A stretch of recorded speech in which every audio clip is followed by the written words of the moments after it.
It's a driving mist right now at Fenway Park. It's a chilly night, and it's Game 2 of the three-game series between the Red Sox and the Oakland A's.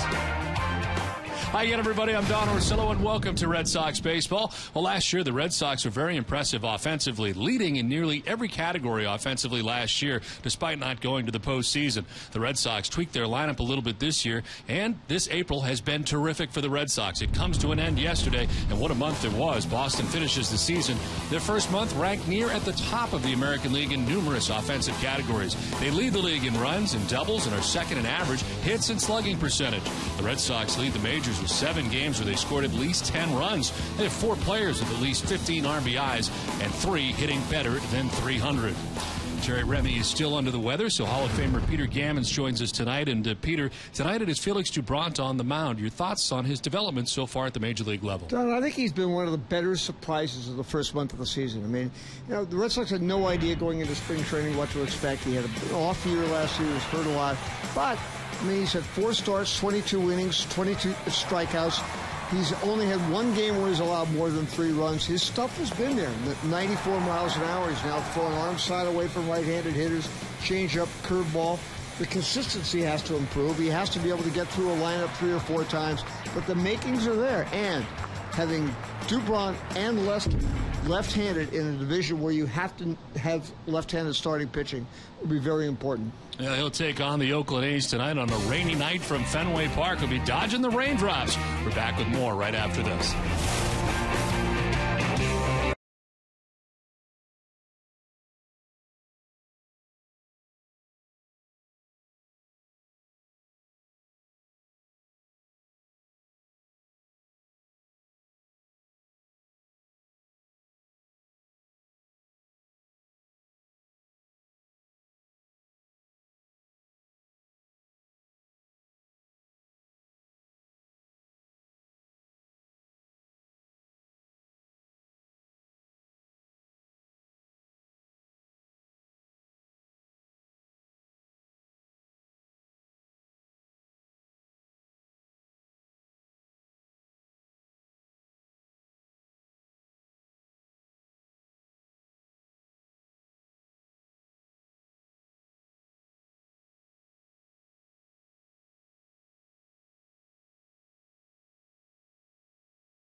Series between the Oakland A's and the Red Sox as he gets the nod in the middle game. Welcome back inside the broadcast booth, everybody. I'm Don Orsillo. Well, about a week ago, Bobby Valentine was talking about his appreciation for Dustin Pedroia, having seen him every day, watching him play at second base. Not only offensively, but defensively, his appreciation has grown even larger. The defensive part of his game has been stellar. In 22 games this season, Pedroia has had 98 chances and has committed only 1 error. His best 2 plays of the season, both have come in the last week. A diving stop in the 6th inning against the White Sox. Diane Viciedo was one of the highlights on the road trip. Then last night, the bases loaded, 1 out. In the 8th, Pedroia turns the double play off the bat of Josh Reddick to help Boston preserve the victory. Well, talking about fielding percentage, it's amazing where he ranks. Pedroia is one of 6 second basemen all time to have a fielding percentage of at least .990. He is ranked at the top 5 in assists among second basemen in 3 of the last 4 years. Pedroia took home the Gold Glove last season. Among this list, Polanco is the only other player to have won a Gold Glove. Well, tonight, the Red Sox have got to deal with a former first-round draft choice of the Arizona Diamondbacks. He had Tommy John surgery, part of the Trevor Cahill deal. He'll start Game 2 next from Fenway Park.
Toyota.com.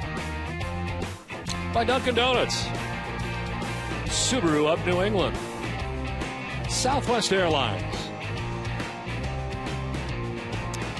And welcome to Fenway Park. As you can see, the fans are settling in here, getting into Fenway Park on a cold, rainy night. This is what Jerry Remy refers to as a Chamber of Commerce night here at Fenway Park. This is not what you want, but May 1st doesn't feel like May 1st here tonight, Peter. No, it feels like late March, but it's not any worse than last year. I mean, matter of fact, I believe, if I'm not mistaken, we had a record low average temperature in the month of June last year. So hopefully we'll get back to the weather we had a couple of weeks ago. And players just don't like playing when it's cold, windy, and wet. And David Ortiz was saying, just how miserable it feels. You just feel like every game ends up something of an aberration. Well, the Red Sox trying to make it 2 in a row over the Oakland A's as the fans settle in and use some of the rain gear here tonight. It is kind of a driving mist as the game starts. A lot of work on the field. They took the tarp off about an hour ago and have been working on the field ever since to get it ready. I think this is what we're going to be dealing with all night, it appears. So they went to work with a drying agent and will be working on it throughout the night during the game. And there does not appear to be any standing water anywhere at the moment as we start tonight. Just a driving mist with the lights on at Fenway, and the fans settling in what will be a cold, damp night. Red Sox have taken the field, so let's check out the visiting Oakland A's starting lineup. Their lineup is brought to you by Jordan's Furniture. Jamal Weeks is at second base with Brandon Inge at third base, moving up to the 2 spot in his second game with the A's. Josh Reddick is in right field. Yoenis Cespedes is in center field. Johnny Gomes, a former Tampa Bay Ray, is in left field. Kurt Suzuki does the catching. Keila Kaiahui is at first base. He bats 7th with Anthony Recker, the DH, batting 8th. And Cliff Pennington is at shortstop. He bats 9th. On the mound for the Red Sox tonight is Felix Dubron. Gets his 5th start of the year. He's 1-0 with a 4.09 earned run average. And for Dubron, a victory last time out against the Chicago White Sox, a 6-inning effort in which he gave up 5 hits and 3 runs. First appearance ever against the Oakland A's. Red Sox defense is brought to you by Southwest Airlines. It is Punto at third, Aviles at short, Pedroia at second, and Gonzalez at first base. Left to right in the outfield, Cody Ross, Marlon Byrd in center, and Ryan Sweeney in right. Doing the catching for Felix Dubron is Jared Saltalamacchia. Red Sox defensively right now, 3rd in fielding percentage. Umpiring crew, the crew chief, Greg Gibson has a play calling the balls and strikes tonight with Manny Gonzalez at first base. Vic Carapazza is at second base, and Phil Cuzzi is the umpire at third. We're available. This telecast can be heard in Spanish by selecting the SAP button on your television remote. Enjoy the game. Well, here are the conditions. 47 degrees as we get it started tonight. Breeze in from center field at 8 miles per hour. And more of the same is expected for the remainder of the evening. Light rain and drizzle. And that's exactly what we're dealing with right here. A lot of the masks and hats that the Red Sox wore in Chicago, they are donning here tonight back home at Fenway Park. As you can see, just a constant mist here to start this game. And sometimes they won't start games in these type of conditions, but I think where this is the way it's going to be throughout the evening, might as well. Well, the reports they have is going to continue to lift. Now, I'm trying to figure out what is the difference between 88 and 100% humidity when it's raining like this. But still, they say it's going to lift and it's not going to get any worse, so you might as well go ahead and play it. And don't have a day-nighter tomorrow because you can't do that with Oakland leaving anyway. Well, Jamal Weeks standing in on the right side. And the first pitch of the ball game misses for ball 1, and we are underway. Weeks hitting at 181. 2 home runs and 3 runs batted in. 260 on base percentage, and he's slugging at 309 so far in the year. Let's take a look at strike 1, 1-1. You may notice the slugging percentage now, part of the equation underneath each hitter when they come up here tonight at Fenway Park. 1-1 pitch missing for ball 2. Now, Peter, you talked about Felix Dubron off the top as part of the open, and he is progressing. It seems one thing about him, though, he is not in awe of anything. He's never been in a situation where he looks like he's out of place at the major league level. No, and This is lined and just out of the reach of Aviles into left field for a base hit for Jamal Weeks aboard to begin things in the first. I was going to say, he's got that poise on the mound. He's got that posture of Andy Pettit, you know, the straight up and down, very straight to the plate. And his stuff has gotten better. He's a guy that always had command lower in the minor leagues, but his stuff has gotten better. He's gone from 88, 89 up to 92 to 94, and the curveball's gotten better. The changeup's gotten better. As I mentioned before the game, I mean, one thing he could never do when he first came up was be able to throw that arm side fastball, which is so important driving away from right-handed hitters. Is something he's gotten much better at, and my guess is he'll get better as the season goes along. Brandon Inge stands in and takes strike one. Inge, a newcomer coming over from the Tigers after being released. He's 1 for 3 in his Oakland A's debut here last night. Overall in this season, just a 130 batting average for Inge.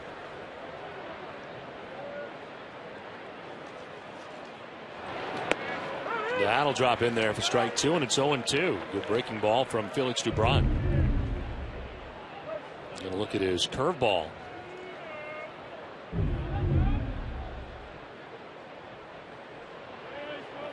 Inge was released by the Tigers April 26th.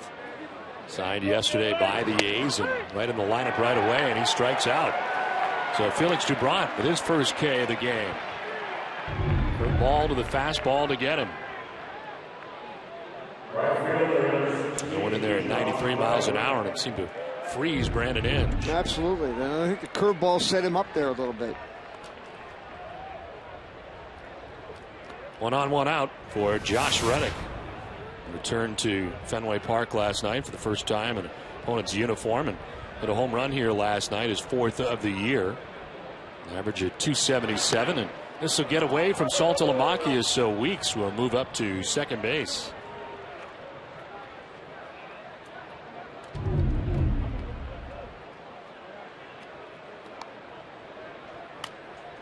Wild pitch charged to Felix Dubron that gets Weeks to second base. And into scoring position with 1 down. Well, he overthrew that pitch a little bit. The way Saltalamacchia went to the mound, I wondered a little bit if there was a little miscommunication on what was coming. It did not look like Saltalamacchia was ready for it, whatever it was, because he tried to catch it rather than he wasn't able over. to shift. And 1-0 is down low. And it is 2-0 to Reddick. I mentioned the 3-run home run last night for Reddick in the ball game. Sits safely in 5 consecutive games, and this was off Buchholz into the bullpen. So a nice return for Reddick last night, doing damage against his old team. He can hit a breaking ball that down. He's got terrific loft with that swing. Rod getting down on the count here, 3-0. He does maintain that playing in the Al Davis Memorial Dump, which is always cold and windy and wet, this would be a normal night there. He claims he's already lost 3 home runs to that place, and I can believe it.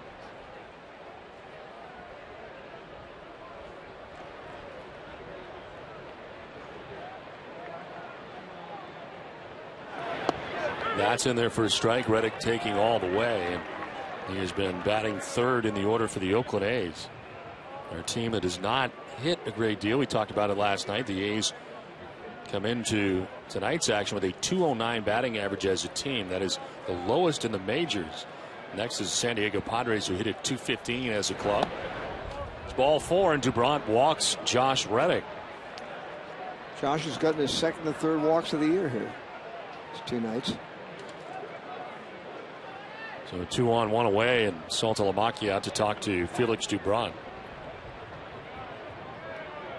I always had the feeling that Reddick was so concerned about pitch selection, getting on base, that it made him a little bit defensive as a hitter. And it's probably good for him to go to a place like Oakland. I mean, they came into this game with a 284 team on base percentage, so that's it's something they have to grow with. But I really got the impression that just going there and being able to play every day, I think it'll come.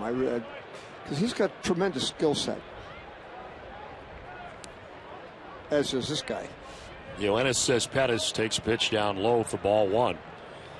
You know, think about Reddick. It seemed like the year when all the injuries took place, year before last, and he saw a lot of guys fly past him, the Kalishes, the Navas, guys were getting a chance, and he really did not. It seemed like it was kind of a look in the mirror type year. What do I got to do differently to get to the next level? And last year, he made a great many adjustments, appeared to be more patient at the plate. I think there's no question. And I think when he got into slumps, which he did later in the year, I think it came from worrying too much about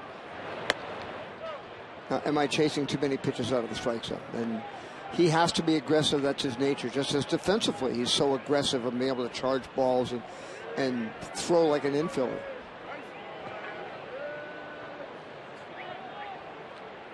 Cespedes waiting on a 2-0 pitch. DuBront walks Reddick, now gets behind. And the 2-0 is down low, 3-0. Well, this is the first time we've seen DuBront really struggled with his command.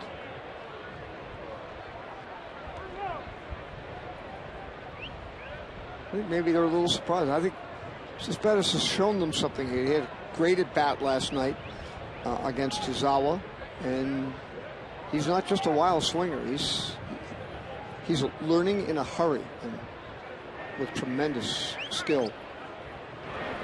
Takes all the way and takes strike one. Fastball poured in there by Felix DuBront.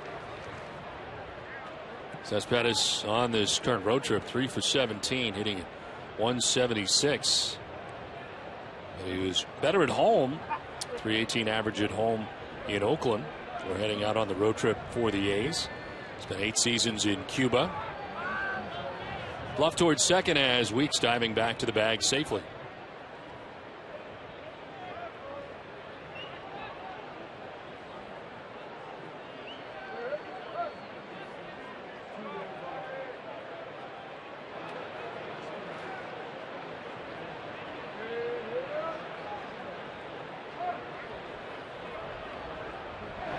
Cespedes will ground it back up the middle into center field. A base hit. Jamal Weeks coming around. He will score. And the Oakland A's take a 1-0 lead. A good piece of hitting. Threw him a fastball down 93 miles an hour. Just went with it and drove it through the middle. He becomes the first member of the Oakland A's to have 20 RBIs on the season.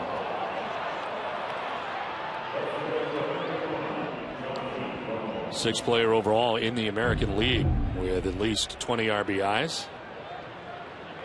So 2 on, 1 away, and it brings up Johnny Gomes, the former Tampa Bay Ray. Gomes began last year with Cincinnati, traded to Washington in July, and finished up with the Nationals last 43 games of the year.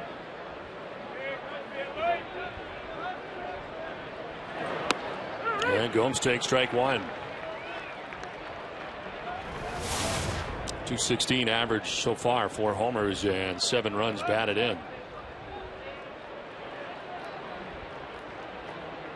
Well, he's dangerous. He's got a lot of power. Oddly, he's had trouble against lefties, just 2 for 19 against left-handers so far this season, hitting at 105. And quickly in the hole here, 0-2.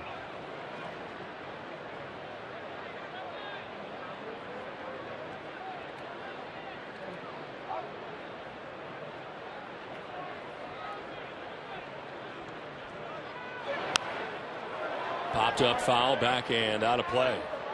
We're talking about what this team needs, and certainly the pitching has been very good for the Oakland A's. They're third in the American League in earned run average, only behind Texas and Baltimore for Bob Melvin with a 3.41 earned run average. But they will be getting Manny Ramirez, and perhaps that will help. At least that's what Bob Melvin is hoping for. Absolutely. Just a guy gets on base, he hits in the middle and in back of Cespedes. He showed some power in spring training, so there's some hope that maybe he can get back. With a lot of time off, obviously.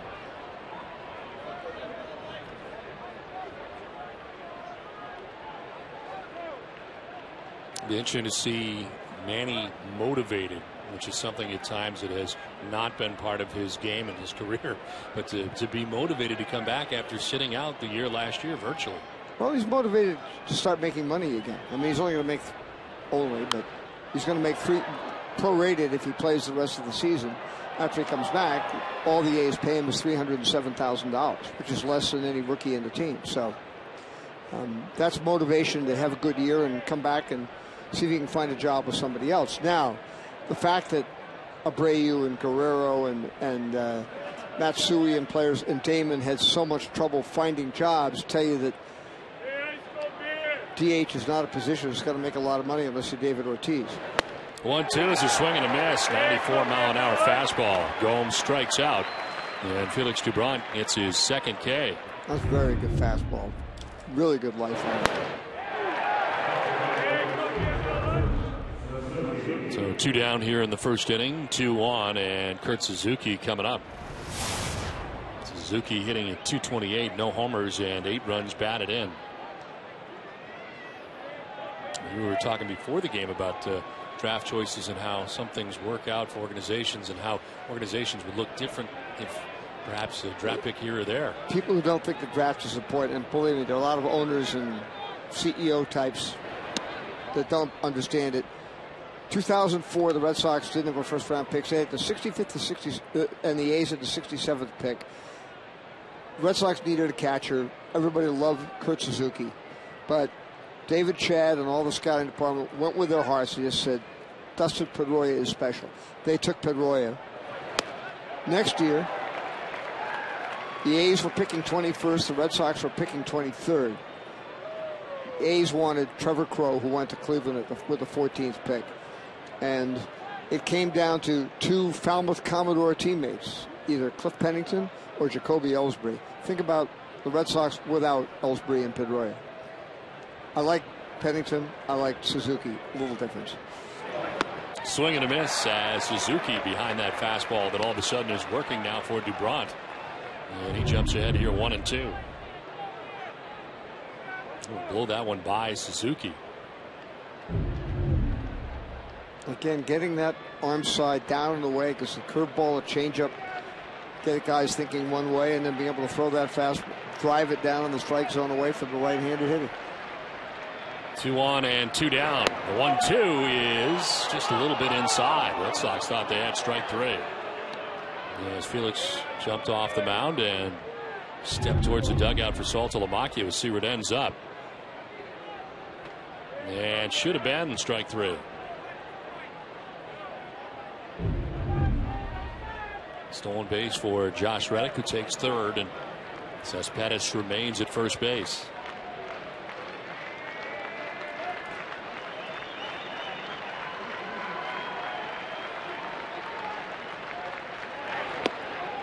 Inside, ball 3.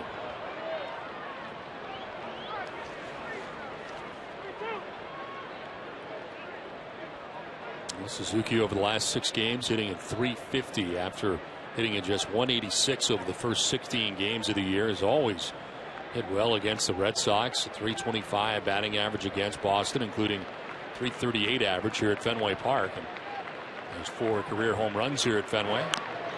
Taps it foul.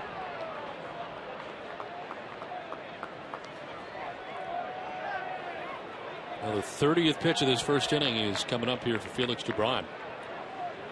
He's had to work hard in the first. The A's have grabbed a run. This will be the first time this year that he's had a 30-pitch inning.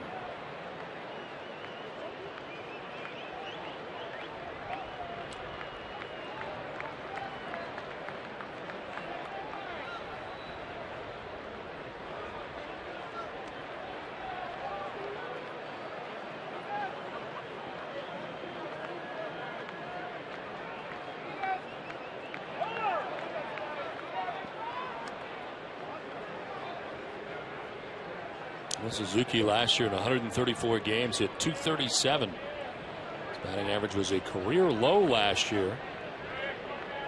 He did have 14 home runs, the second best total of his career with the Oakland A's.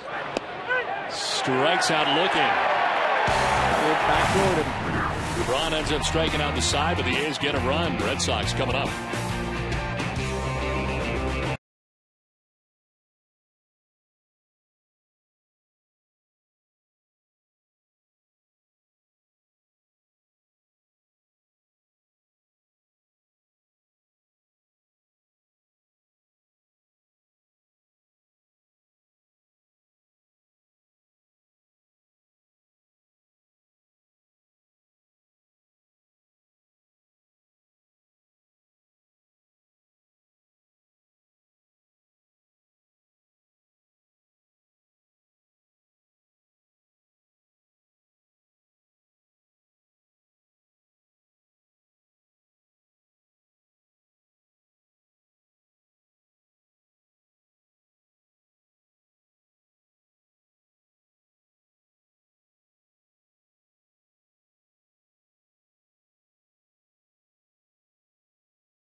Red Sox coming up here in the bottom of the first inning. Red Sox starting lineup is brought to you by New England Chevy dealers. Mike Aviles leads it off at shortstop with Ryan Sweeney in right field batting second. Dustin Pedroia at second base bats third. Adrian Gonzalez at first base in the cleanup spot with David Ortiz at DH. Cody Ross in left field bats sixth. Terrence Saltalamacchia does the catching with Marlon Byrd in center batting eighth. And Nick Punto, third base, batting ninth. Another ninth that Kevin Youkilis could not play. As Youkilis still battling the back stiffness. Jared Parker's on the mound. His first start was against the White Sox. A no decision, going 6 1/3. Only gave up 1 run to 99 pitches in that first effort. Started the year in Sacramento. And with Sacramento in 4 starts, 1-0 with a 2.18 earned run average before being called up. He was the #1 pick of the Arizona Diamondbacks. Ended up having Tommy John surgery, then got traded to the A's last winter in the Cahill deal. But he's got legitimate stuff. 93, 94. He's toned his slider down from a very hard slider to one mid-80s, but they think he could be really good. Tremendous athlete. This is fouled back below us, and it is 0-2. Well, it seems like the A's have good young pitching every year. And it just seems like they keep bringing them up one at a time, and they just keep recycling over and over again and getting new guys up here all the time. This is popped up into shallow right. Reddick coming in hard, but out goes Weeks. The wind takes it, and it's the second baseman that makes the catch. Let's check out the A's defense. Brandon Inge is at third base with Cliff Pennington at shortstop. Jamal Weeks at second. Galea Kiahui is at first base. You say that 7 times. Galea Kiahui. Gomes is in left. Cespedes is in center. Reddick in right. Left to right in the outfield. And it is Suzuki catching Jared Parker. 1 out for Ryan Sweeney.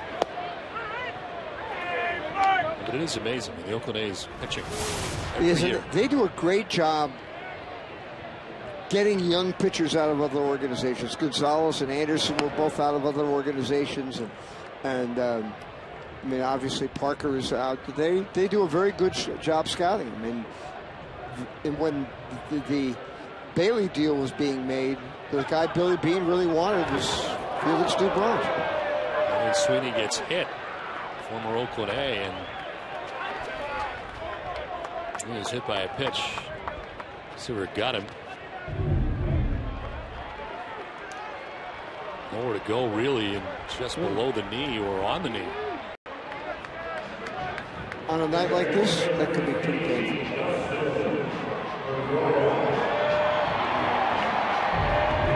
So Sweeney down to first base with 1 out.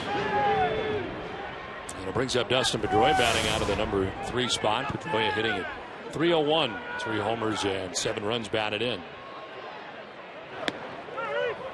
Well, a huge play last night. Dustin Pedroia, the double play that got the Red Sox out of a huge mess. The Oakland A's were trying to come back from an 11-1 deficit. They made it 11-6, and that double play really took the steam out of the comeback bid for the A's. So the instincts, with the runner coming down, if he flips the ball to Aviles, they can't turn that double play. Skies one foul down the right field line, out of play.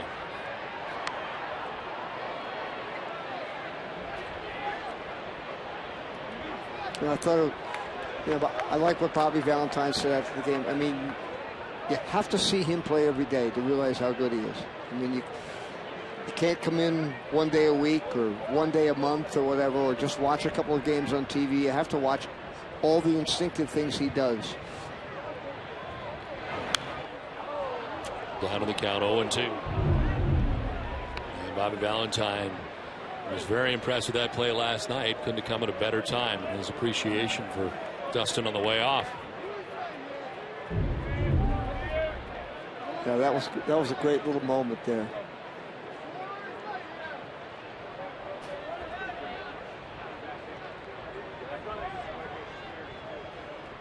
One out, Ryan Sweeney at first base. Pedroia waiting on an 0-2 pitch. He'll check on Sweeney.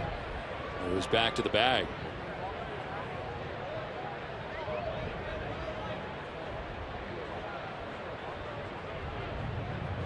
Yankees and Orioles playing tonight in New York. Game tied 1-1. They're in the second inning at Yankee Stadium.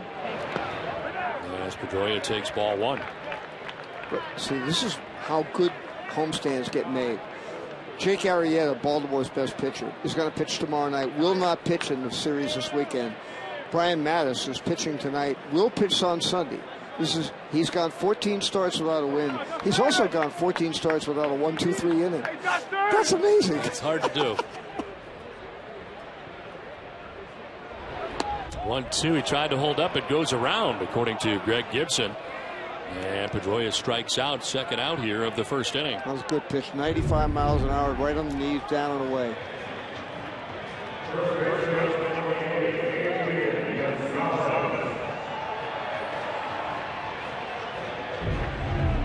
So 2 down here in the first inning, and it brings up Adrian Gonzalez. He has the last 2 games not had a hit. Very strange to say. 0 for 8. Over the last 2 games, snapped a 5-game hitting streak. And strike 1 over the inside corner, and Adrian looks back at Greg Gibson.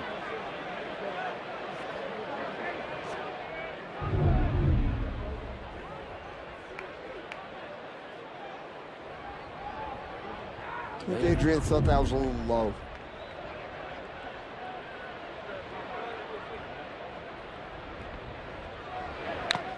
This one tap foul at the plate. It's 0-2. Well, we got the Red Sox and A's here tonight, and here's what's on tap. We'll talk a little bit more about the run to home base. Just coming up, the Orioles and Yankees update from Yankee Stadium, and a big blow to the Rays. We'll tell you more about that later in tonight's game.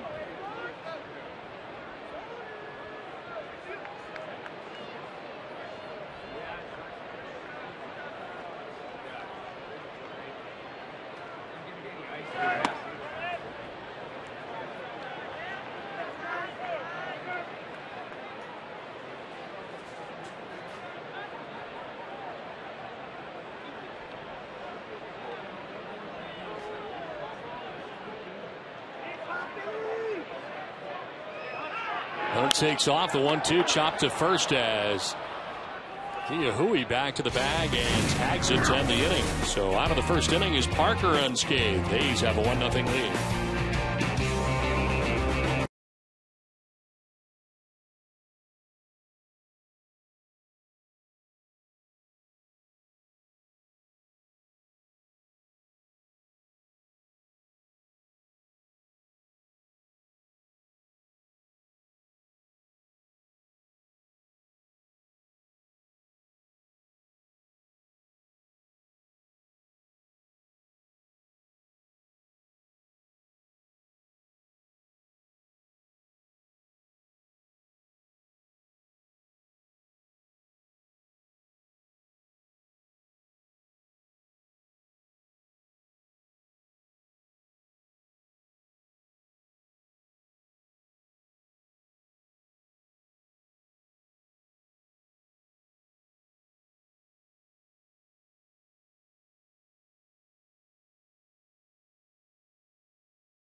The farm for a look at the prospects in the Sox system.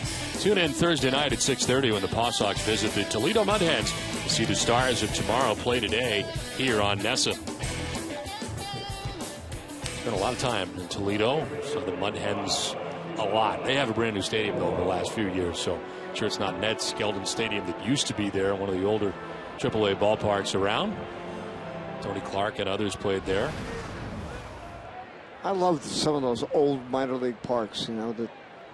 But again, Pawtucket's done such a great job. I mean, that's been such a well-run franchise for going, I guess, all the way, if I remember right, all the way back into the 70s. That's correct. Ben Mondor and company. It's great late Ben Mondor. I think it was 77, if I'm not mistaken.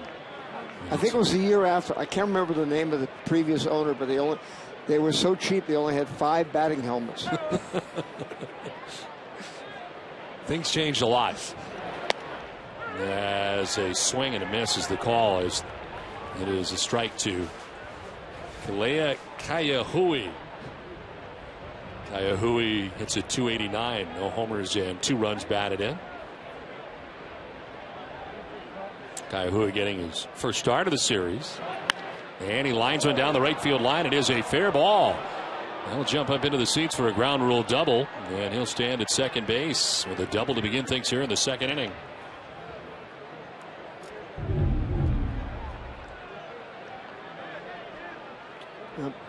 Dubron did not get inside with it, left it out over the middle.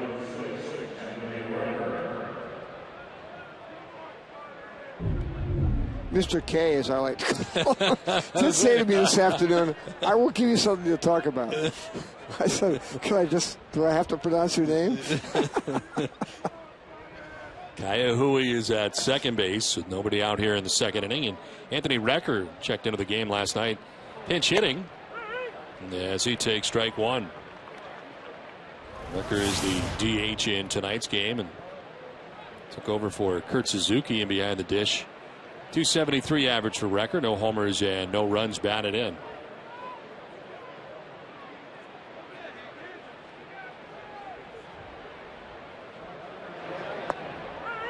Breaking ball drops in there for strike 2, and it's quickly 0-2. Curveball has been effective for Dubron. Pitch that he's been throwing for strikes.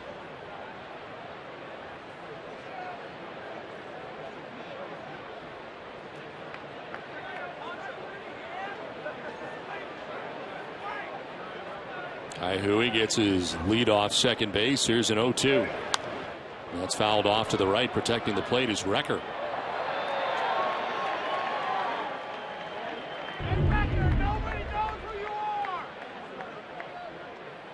Not bad. Tried it one-handed and kind of trapped it. A for effort. The elements are tough tonight, no doubt, no matter where you're sitting at Fenway Park.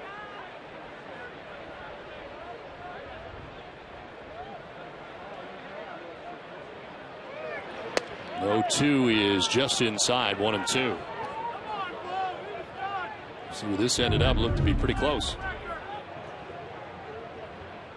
Make a pitch zone right on the corner or close to it. Another pitch that Dubron thought he had. To his credit, Greg Gibson was set up. It's sometimes the umpires will move if it's set up outside the catcher because of foul balls and so forth. They can't get the inside corner. If they sit inside, they don't get the outside corner. He was right there.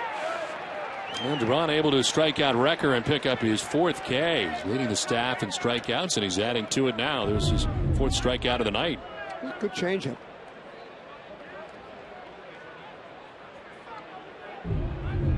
So 1 out. Kaiahui at second base, and Cliff Pennington is the batter. Pennington, the shortstop, who hits at 200. No homers and 3 runs batted in.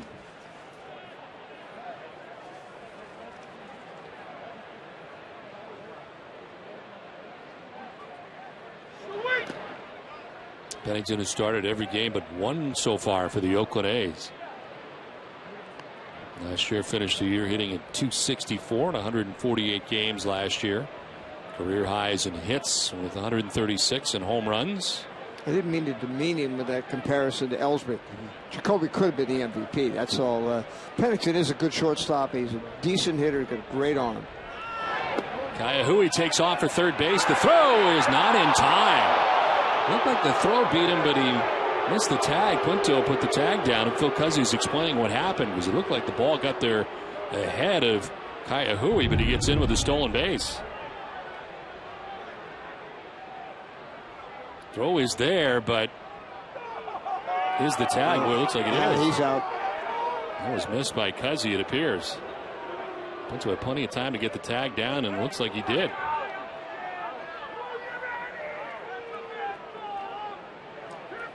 So a stolen base. 90 feet away with 1 out, a count of 2-0 to Pennington. We talked about it on the pregame show, but that's something the Red Sox have done much better, is controlling the running game. I mean, people went crazy against them last April, and that's only the 11th attempt of the season here on We're in May. Well, here's one of the plays that Bobby has employed this year where the infielders start back, and then as the pitcher gets ready to deal, they come running in. And now they will stay in. A lot of it in spring training. Seen a lot of it during the regular season with a runner at third.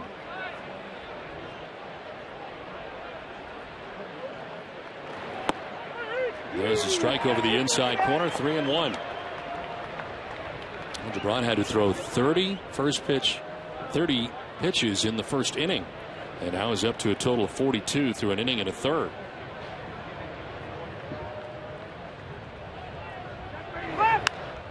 Little bloop with the infield in. Adrian Gonzalez foul ground by the tarp. Can't make the catch. Ends up overrunning it. As he headed over and reached back and was at the tarp and appeared to get a little bit of glove on it. No play. Very difficult angle to go back on, though.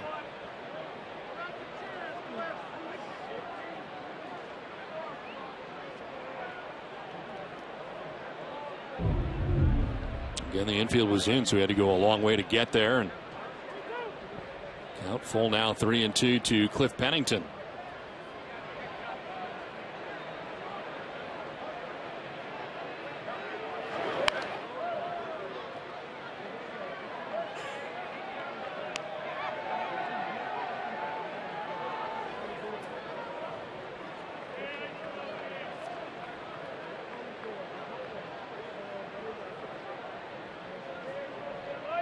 Pennington has hit at .371 in his career against the Red Sox over the last 2 years. And a .333 hitter here at Fenway Park. It's been one of his favorite venues.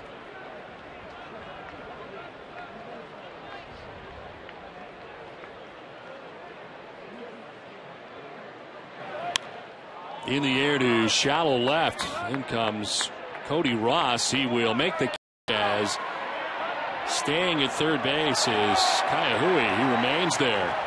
Too shallow for him to try it. And Ross gets it to the plate. 2 down in the inning. No advance for Kaihui.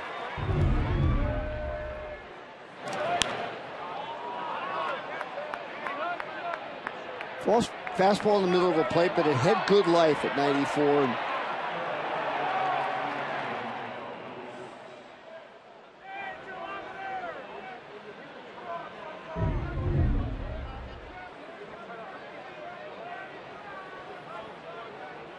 DeBron has been throwing a lot of pitches early in games. In his last start in 2 innings, he had thrown 44 pitches. Here he is with 2 outs in the second inning at 45 pitches. He has 2 down, and it's Jamal Weeks who takes strike 1. Weeks a single in the first inning, reached second on a wild pitch, and then scored on an RBI single by Yoenis Cespedes.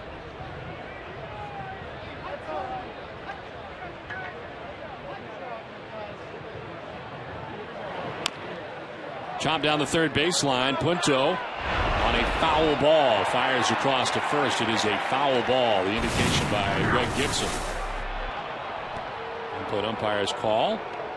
That was a good play by Punto. Very good play by Gonzalez. But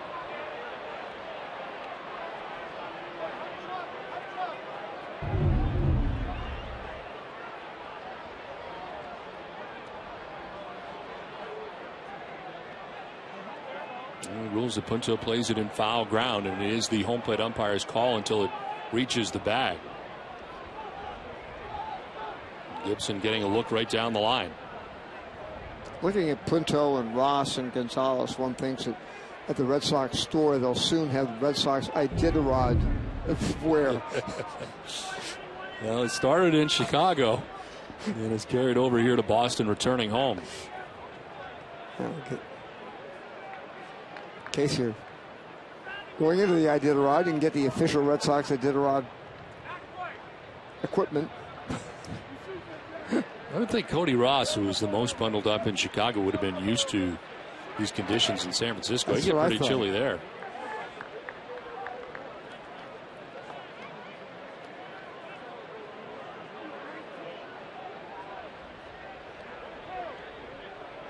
They had to share some of the gear that they had out there in Chicago. They have much more at home now to share. 1-2 the count to Jamal Weeks, a runner at third base, 2 down. Weeks, did he go? They'll check. No, says Manny Gonzalez, first base umpire. And it's 2-2.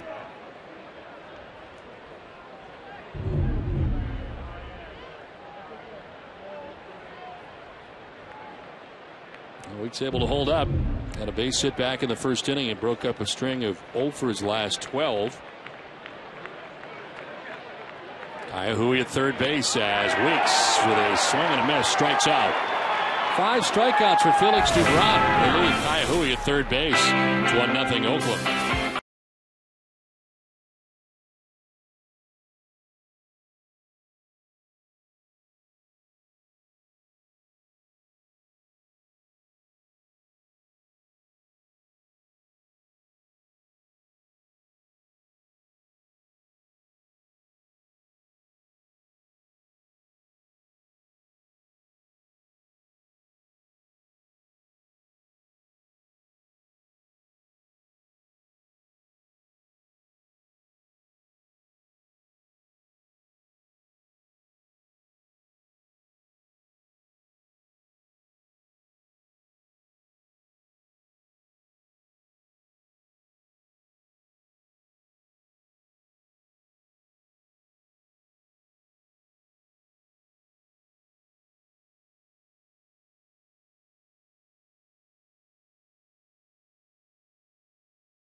Second inning. Don't miss out on the 100th anniversary season of Fenway Park, as the month of May is packed.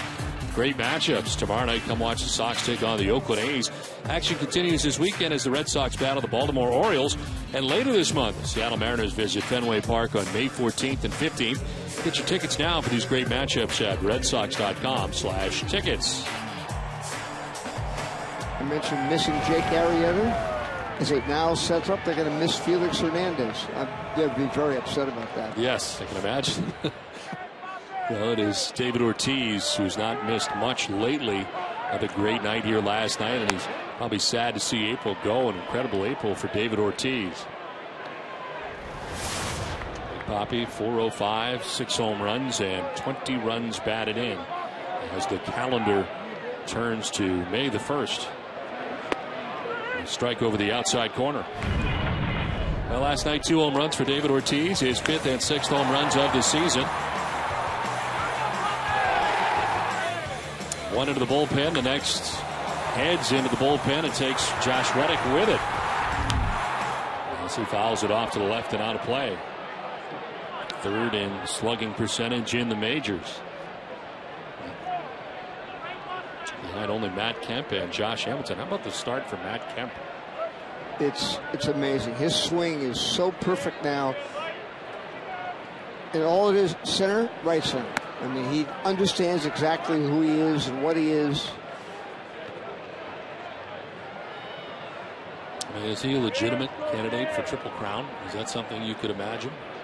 I don't know if he can get the average there to do it, but it's a possibility. But in my mind, he's... High fly ball to right. This one will stay in the yard. Josh Reddick coming in. And he makes the catch for the first out of the second inning. Kemp, in my mind, is the best player in the game right now. I mean, he's excellent defensively. And there's such a passion. Just turned 27. He gets it. The first day of spring training this year, when he met with Don Mattingly, Mattingly said, look, if you're going to be a great team, the best players have to play the hardest. And he said, I think you should be to the Los Angeles Dodgers, entering a new point of history, what Derek Jeter's been to the Yankees. And Kemp said to me, I can't believe he wants me to be like Derek Jeter. And I thought it was sort of cool that it isn't his stats versus Derek Jeter's stats. It's what Jeter has represented the Yankees and as hard as he's played all these years. And Matt really got it. And his agent, Dave Stewart, has had a tremendous impact on him as well as Mattingly. But he's really fun to watch. That game Saturday night, when you had Kershaw and Strasburg and Bryce Harper, and Matt Kemp wins it with a walk-off home run. It was unbelievable. Cody Ross lines this quickly over the head of Gomes in left, and Ross hits it so hard he'll have to hold with a single with one out here in the second inning. First Red Sox hit of the night. It was a bullet to left field for Cody Ross. One of the funniest things about that Saturday night, though, was Cody went down and got that fastball. The Mike Rizzo, former Red Sox area scout, now the general manager of the Nationals, who drafted and signed both Strasburg and Harper, so it should have been a big night for him. He couldn't be there. He had to go to the Washington Correspondents' Dinner at the White House as a Washington celebrity. Talk about being miserable. I mean, I'm sure he loved being with all those celebrities, but I think he'd rather have been at that. David Ortiz flying out to begin the inning. Cody Ross singles to left. Jared Saltalamacchia, the batter. Talking about Matt Kemp, who's hitting at .417 in the National League. 12 home runs, 25 runs batted in. And to think Albert Pujols does not even have a home run yet is amazing.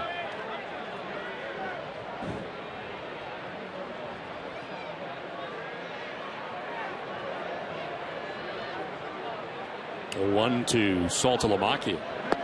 A little sniping around the Angels. I mean, Torrey Hunter said a couple of things. He wasn't being critical of Mike Scioscia, but they were interpreted that way. And last night, Pujols spoke to his teammates, and Mickey Hatcher, the hitting coach, was very enthusiastic. Oh, Albert really talked to him. Albert was upset with Mickey Hatcher for revealing what he had said. They are 8-15, and I think most figured it'd be a good battle between the Angels and Texas Rangers, and it still may be. We're only a month into the season, but to get 9 games back this early in the season, that's a tough thing. Well, to establish my lack of credibility, I picked the Angels to win the World Series. So much for that.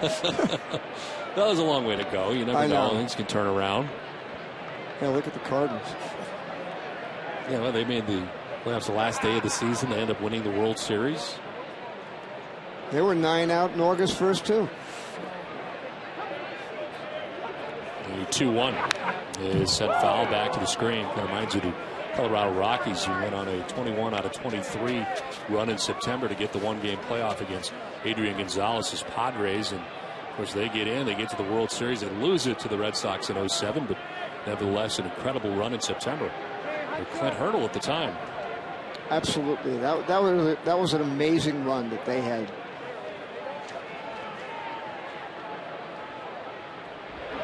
Two is in there for strike 3. Saltalamacchia takes with him the second strikeout for Jared Parker. That's 2 down. A changeup. That's a developing pitch for him. Pitch that he didn't really have in Arizona. He throws so hard with that slider. Kind of don't think in that situation you're going to get a changeup. 2 down. Jared Parker picks up his second K, and here's Marlon Byrd.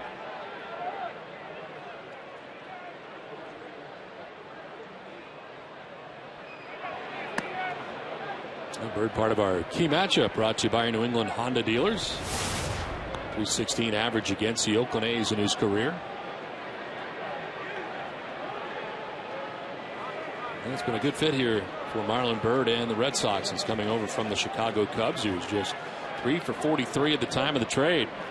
And Byrd now hitting .333 since coming over. Fastball elevated, and it is a ball and a strike. Amazing how a change in venue can kind of give you a new lease on life. Absolutely. And he just got buried now. It's been like this in Chicago a lot of the time, with the wind blowing in Wrigley, as it can do in April. But there was the hangover from a team that 3 years ago was thought to be a serious contender for the World Series. It sunk into last place, and a lot of the players that they brought over there, Soriano, Byrd, players like that, have taken a beating. So it's good to move on. But He was a good player for the Rangers.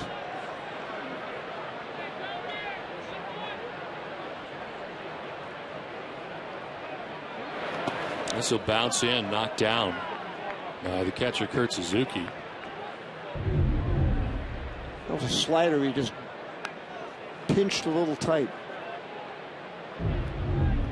I was talking to Marlon Byrd today about his minor league days. Had the chance to call some of the games he played with the Reading Phillies and the Scranton-Wilkes-Barre Red Barons, and two of his favorite venues in the minor leagues. Good places. Phillies have always had a good minor league system and good venues throughout their organization. 2-1 will miss, and it is 3-1. My former colleague John Kruk, one of my favorite friends, worked in the Phillies organization for a couple of years, and he said of all his play, he thought Marlon Byrd was his favorite player. He was enthusiastic, always could look in the mirror. In the air to center field. Cespedes is out there in center now, coming in as the wind brings it back in and makes the catch that ends the top of the second inning. We have now played 2. It is 1-0 for Oakland on top.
Out hitting the Red Sox 3-1, and for Felix Dubron, 50 pitches through the first 2 innings of this chilly, rainy night at Fenway Park. More of a miss than anything else, and hopefully it will lift here as the night goes on. Kind of an uncomfortable night. That's pretty much it. That's the way it's been all night there at Fenway Park, at least to begin the game, as Brandon Inge, Josh Reddick, and Yoenis Cespedes out here for the A's in the third. Kind of a recurring theme so far for Felix Dubron. A lot of pitches early in his outings. Yes. And it's that inconsistency with his fastball. He just hasn't been able to throw strikes with it as consistently as one would think. And he probably will as he gets more confidence in it.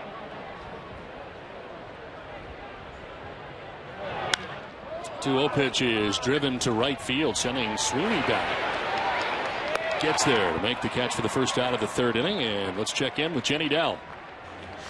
Don, with the strong winds and temperatures averaging in the 40s back in Chicago, actually much like tonight, Cody Ross decided to sport some unusual gear for a baseball game. A navy blue ski mask that covers the majority of his face.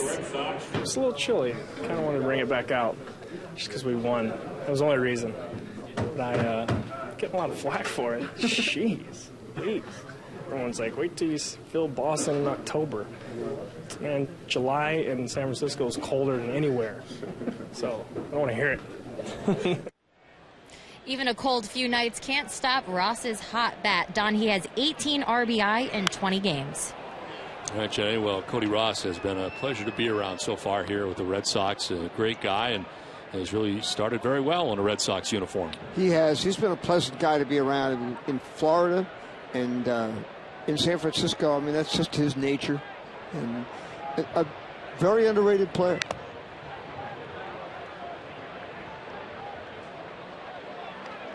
We were talking about the Showtime show last year, the franchise that followed the San Francisco Giants around, and they had a great many characters, but he was as good as any of them. But it was a great show last year, and I asked him if it was kind of intrusive to have cameras around all the time. He said he loved it because, you know, they really didn't have a lot of attention out there all the time, and they really enjoyed the experience. And the recognition they were getting out there was a fun show to watch. It was a lot of fun, and it's a really fun team to be around them, and they have guys like Posey and Lincecum. Love the game so much. It's just a joy to be around them at all times. And Brian Wilson's a fascinating guy. I mean, I just on his own. I hope that he gets healthy because he's extremely smart. He could have his own show. The whole show could have been about him. Well, definitely. When he was hooking up with Charlie Sheen, I wondered about that a little bit. Come on, you're from New Hampshire, kid. But again, he's really bright, and he's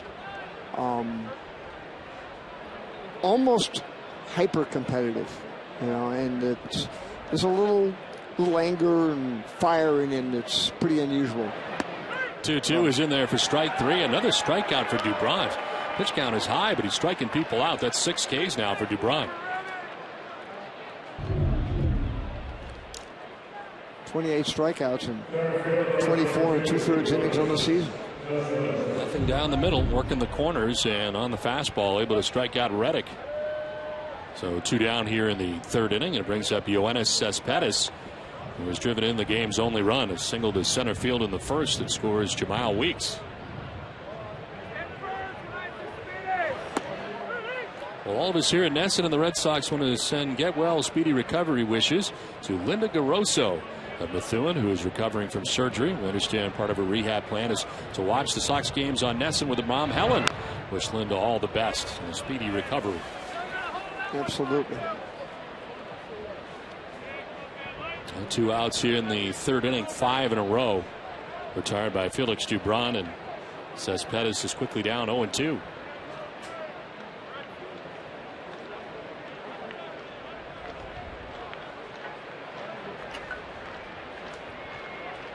Oh, 2 pitch to Cespedes. It is popped up right side of the infield as Pedroia is calling and catching out number 3 at the top of the 3rd inning. We are through 2.5 from Rainy Fenway. The A's have a 1-0 lead.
Last half of the 3rd inning back at Fenway Park. Nick Punto leading it off for the Red Sox and sending one on the ground to Pennington at shortstop. 1 pitch, 1 out for Jared Parker here in the 3rd inning. Red Sox baseball in Nesson is brought to you in part by Eastern Bank, the official bank of the Red Sox television network. Tradition, history, and a commitment to everyone on our team. These are just a few of the things Eastern Bank is made of. Find out more at easternbank.com. One out in the third inning as Quinto grounds out. There is Mike Aviles. Last week, Peter, when we were home, we had Bud Selig on with us talking about the decision to go with another wild card team and how they kind of battled it over a number of years. Curious to get to your impressions as Aviles drives it out to left field. Johnny Gomes is there. The wind knocked it down, but he makes the catch. But what do you think adding another wild card team? Well, I think it adds a little bit more to the hope of more teams on Labor Day. Because we have a chance to make it in the postseason. And let's face it, this is an entertainment business, and you want it to be very good television entertainment. I think elimination games are great television. That's what makes the month of March so great in college basketball. And 1 and out is a fascinating concept. Plus, I like the fact that the team with the best record gets a distinct advantage. And I think that's the way it should be. I think you should have an advantage for finishing first. And it means that games down the stretch in September have more meaning. I mean, under the old system, I mean, you had a pretty good idea on, like, when the Red Sox and Yankees were both really good. You knew on September 10th or 12th or 14th they were going to be in the postseason. This is to left, and Gomes, who's been busy out there in left field, makes the catch. That will end the inning. It's a 6-pitch inning. We're through 3, 1-0 Oakland.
App for your iPhone, iPad, Android, and Windows Mobile.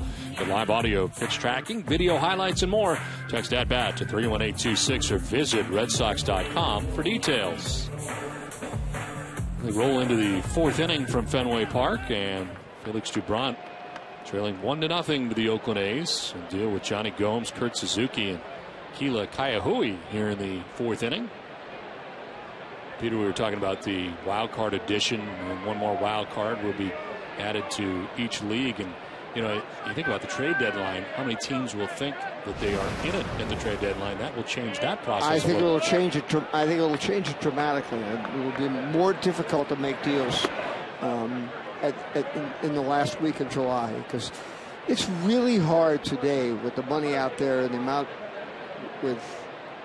that regionals are paying the teams for the ticket prices. It's hard to say we're wheeling up the white flag and we're going for next year, because you want people coming in right through Labor Day into September when you start to compete with football. So, but I think it's one thing that Bud Selig does very well And I think it applies to instant replay. I think it applies to a lot of. He's very patient. He makes sure. Okay, I'm not just going to jump. I mean, that's one thing that's kind of annoyed me at times about the NFL. Let's see, we had more passes completed. We're going to change the rules here. He makes sure he keeps the historic integrity of the game before he makes changes. And the fact that he does make changes. Yes. And there have been quite a few. You mentioned replay, and I know people were concerned. The purists were devastated that could ever take place, and it opened up a can of worms for what comes next. I mean, if you replay boundary calls and home run calls, what are you going to be replaying next? Well, they haven't done anything else next, and it's stayed true to form. No, it's worked, I think, very, very well. I think it has. I think that you can't do it with a strike zone. I think calls at first base, it just gets too complicated. Swing and a miss, and Gomes strikes out. That is 7 strikeouts for Felix Dubron. He ties his season high with strikeouts. And he's now retired 6 batters in a row. One down. Here's Kurt Suzuki, who struck out looking in the first inning.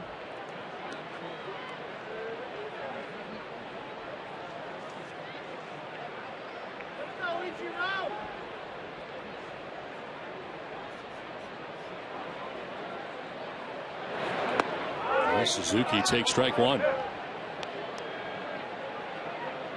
really good backdoor curveball, start him off, move him off the plate a little bit.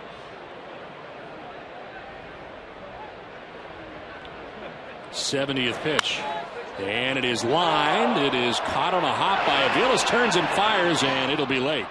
Virtually no chance to get Suzuki as Aviles able to get to it. Made a bid from short left field, but well laid, and Suzuki's aboard with a hit. It actually went under Punto's glove, but that was an impossible play for Aviles, especially sliding in the wet grass. So 1 out, and Suzuki at first base as Kila Kiwahui comes up here. He doubled in the second inning.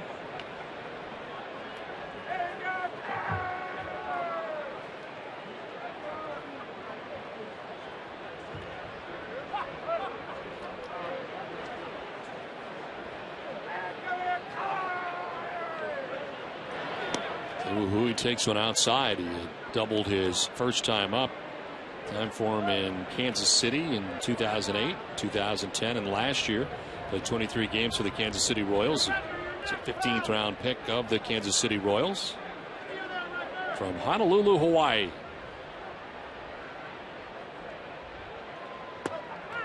Well, he got to the big leagues at the wrong time because Eric Hosmer was coming right up behind him, and he's one of the best young players in the game. And the franchise in Kansas City. Guy who resides in Honolulu, Hawaii during the offseason.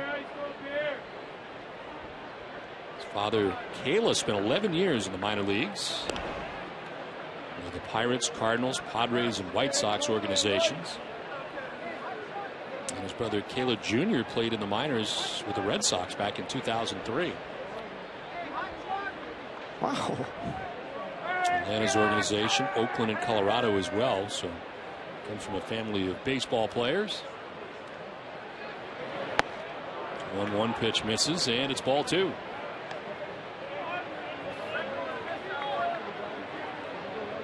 I'll take you even further, Peter. His sister Elizabeth played volleyball at the University of Hawaii.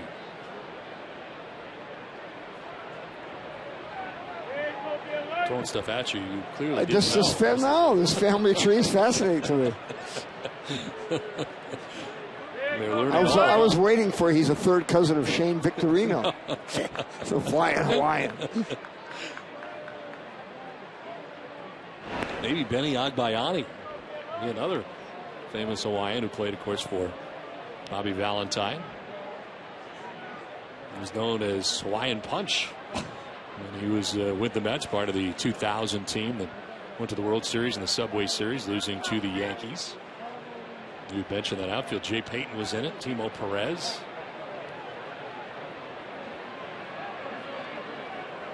Two-1 to Kiwahui. Is missing inside. 3-1.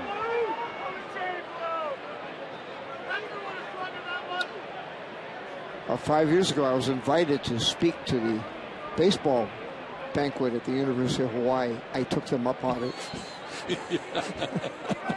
You decided to go. Yes. It was a decision. Tough gig in January. In January, no less. 3-1 is ball 4 inside. There's the second walk given up by Felix Doubront. 2 on for the A's. Well, Dunkin' Donuts is proud to give back at every Red Sox home game. Dunkin' Donuts, a nonprofit children's organization. They host them. Thousands of kids have had the chance to catch a Red Sox game thanks to Dunkin' Donuts. Tonight we welcome the Chauncey Hall Academy from Westboro, Massachusetts. Dunkin' Donuts committed to the community. 2 on and 1 away here in the 4th inning. That brings up Anthony Recker, DH, who struck out swinging in the 2nd inning.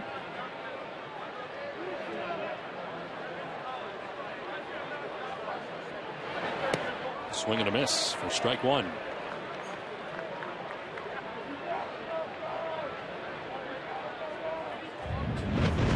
Well, he threw that first pitch change up, down and away. Recker was had that head flying out, looking to yank the ball into left field. It was a great pitch.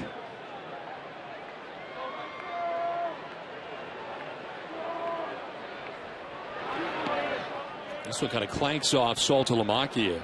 No advance for the base runners. Suzuki back to second. Kaihui back to first.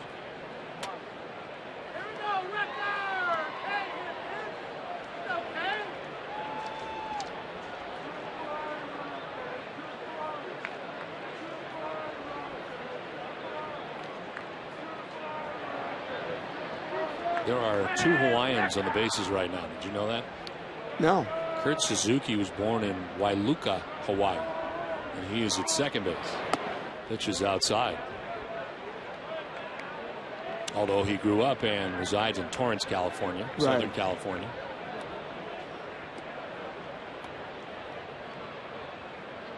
Coming from third is Punto, is falling behind here. Doubront 2-1.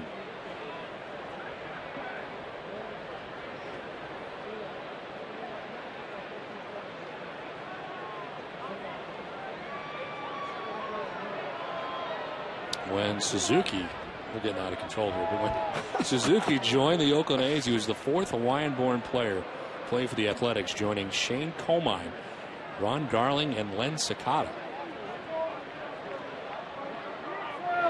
2-1 is going to miss. Even though Ron Darling grew up around here. Yes. And almost caught Bernie Carbo's home run in the center field bleachers in the 76th game of the 75 World Series. Ron Darling did an inning with us a couple of years ago. He did a switch with SNY. And he was talking about growing up here in Chinatown. The 3-1 is going to be a strike over the inside corner. One of the most fascinating people I've known. I enjoyed him tremendously. We're going back to his days with Yale and early days with the Mets. Just a wonderful person. And a very good analyst. Yes. Highly intelligent. Great job with the Mets and for TBS. Trauma major at Yale. That's pretty good.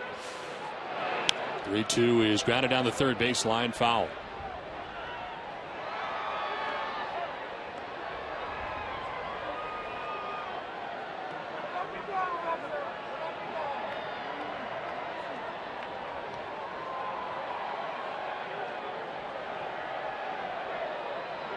Doubront struck out Gomes to begin the inning. Kurt Suzuki singles. Kaihui walks. 2 on, 1 away. And the pitch count up to 81 pitches with 1 out in the 4th inning for Felix Doubront.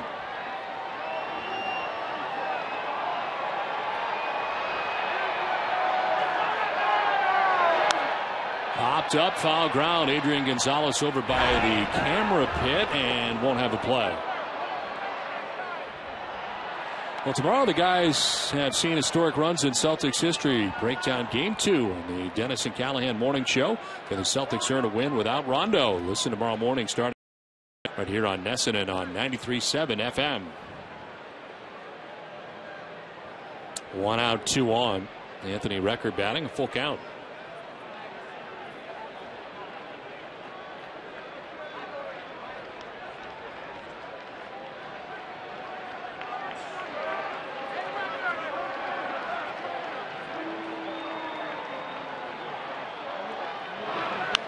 On the ground foul. Still 3-2. More pitches for Dubront.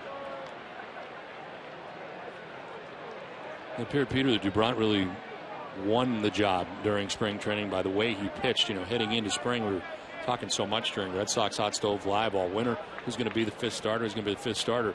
I don't think anybody really predicted that he would be the fourth starter coming out of spring training. No. A very impressive outing against the Yankees really stood out. The Yankees regulars, George Steinbrenner Field, 8-inning effort, giving up no runs. A swing and a miss, and he strikes out Recker. He needed that. He picks up his 8th strikeout. His changeup has been a really good pitch for him tonight. But Peter's looking fastball, and he keeps throwing that changeup. Well, he and Daniel Bard together in the 4-5 holes. They're 2-2, but their ERA is under 4. And, Bard has gotten better with every start, and Dubront has been good. I mean, it's ironic because we seem to be so concerned about the depth of the rotation, and Aaron Cook undoubtedly will come up late tonight. But to go into the bullpen, and Daisuke Matsuzaka is going to be back, and he's pitching in Pawtucket soon, and he's going to be back in a few weeks. So there'll be a lot of speculation on, okay, who goes where.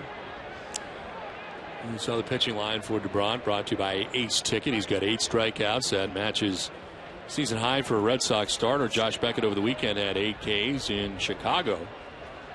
2 outs, 2 on here in the 4th inning. Cliff Pennington down in the count 0-1. Because of the compact delivery, the command should get better. This is out towards left center field, and it will get in for a base hit. Back to get it is Bird. Around from second is Suzuki. He will score. To third goes Kaiahui on an RBI double by Cliff Pennington. The number 9 man puts the Oakland A's on top 2-0.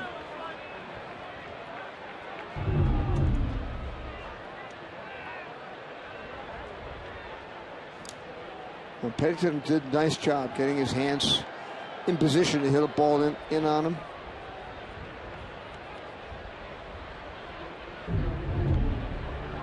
Bob McClure out to talk to Dubront. 86 pitches now with 2 outs in the 4th inning.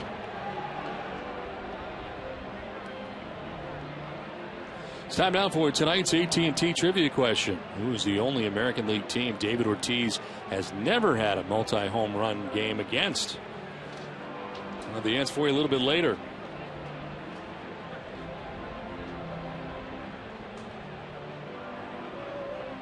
Carl Crawford, what a frustrating year it has been for him so far this season. Wanted to come back and kind of erase what took place in his first year, and the setbacks here not working out for him. And what do you know about him as to where he stands and when we could possibly see Carl Crawford? You know, one of the things that the Red Sox have done very carefully with both Carl and with Ellsbury is not say, oh, he'll be back by such and such, because it puts so much pressure on the player, and they start the artificial deadlines just tend to create issues that they don't need. But it's just a matter of getting his elbow toned down and then being able to be able to start be able to throw and hit at the same time. I think he's going to start hitting fairly soon, but again, he has to be able to throw. And Jacoby still just kind of a wait and see type situation. Rest. Yes, rest and the work. He's doing a great deal of work on that front of that shoulder. So think about this team to be leading the league in runs. This is line to center, and it's going to get in for a base hit. It's trouble as Kaiahui will score. Here comes Pennington. The throw to the plate is not going to be in time. 2 runs in for the A's, who take a 4-0 lead. Jamal Weeks drives in a pair, as the Oakland A's getting to Dubront for 3 runs so far here in the 4th inning to take a 4-0 lead. Weeks gets credit for a single, takes second on the throw. That was right down Weeks' wheelhouse, down and out over the plate. Again, a little fastball location problem. But the strikeouts are an indication of what stuff he has. I was saying that the command can get better the more he pitches. And fact is, it's stuff. He's not throwing 84 miles an hour and not striking anybody out with balls in play all the time. Weeks takes off for third. No throw from Saltalamacchia. Head first diving slide for Weeks at third base. As we were talking about holding runners. There he goes. That was a lapse. No chance for Saltalamacchia even to try it. 5 stolen bases for Weeks, who's now 90 feet away, and Brandon Inge batting with a count of 1-0.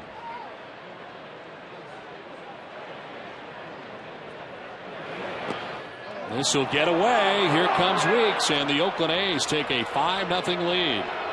So a team that has had trouble scoring runs, came up with some runs last night from behind, and tonight they jump out on top to a 5-0 advantage.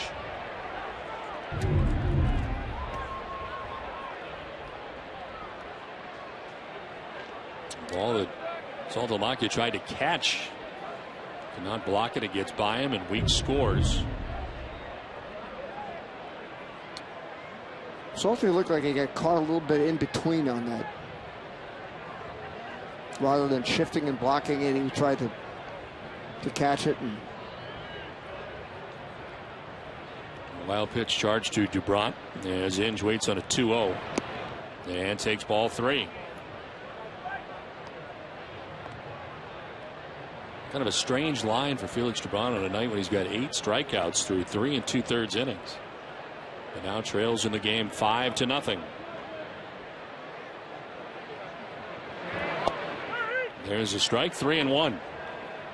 well, it's that consistency that he's lacked, and he lacked it in Chicago. The same thing. He was very inconsistent in that spot.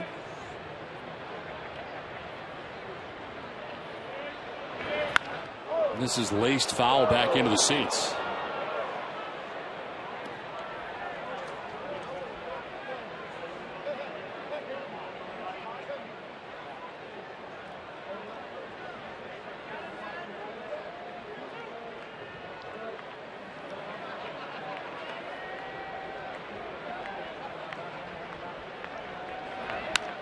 In the air to right field, sending Ryan Sweeney backpedaling a few steps. Makes the catch that ends the inning, but the damage is done. The Oakland A's score 4 times and take a 5-0 lead. Red Sox have Pedroia, Gonzalez, and Ortiz coming up when we come back to Fenway. You need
Five 5-0. The Oakland A's on top. They score 4 times in the top half of the 4th inning.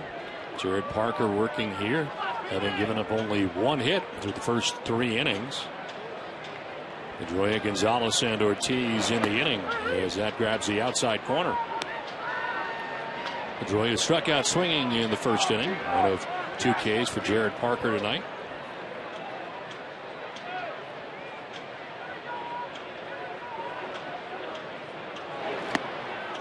Lunging after that pitch, and it's 1-2.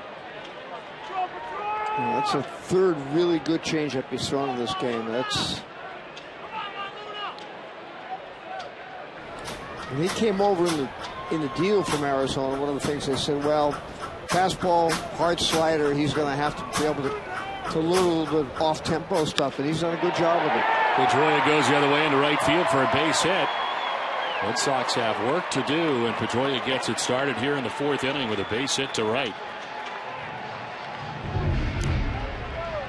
And just the 2nd hit of the night for the Red Sox. And Pedroia goes down and gets it and goes the other way. So lead runner on for the first time in this game for the Red Sox tonight, and it'll bring up Adrian Gonzalez. Peter, earlier you were talking about Aaron Cook, and you think he will be brought up tonight. Of course, you get that deadline, the 48 hours after May 1st, to decide what they're going to do. He had it in his contract that should he not be on the Major League roster at that point, that he couldn't become a free agent. I would imagine there are a fair number of teams that would like to have an Aaron Cook at this stage. I think so.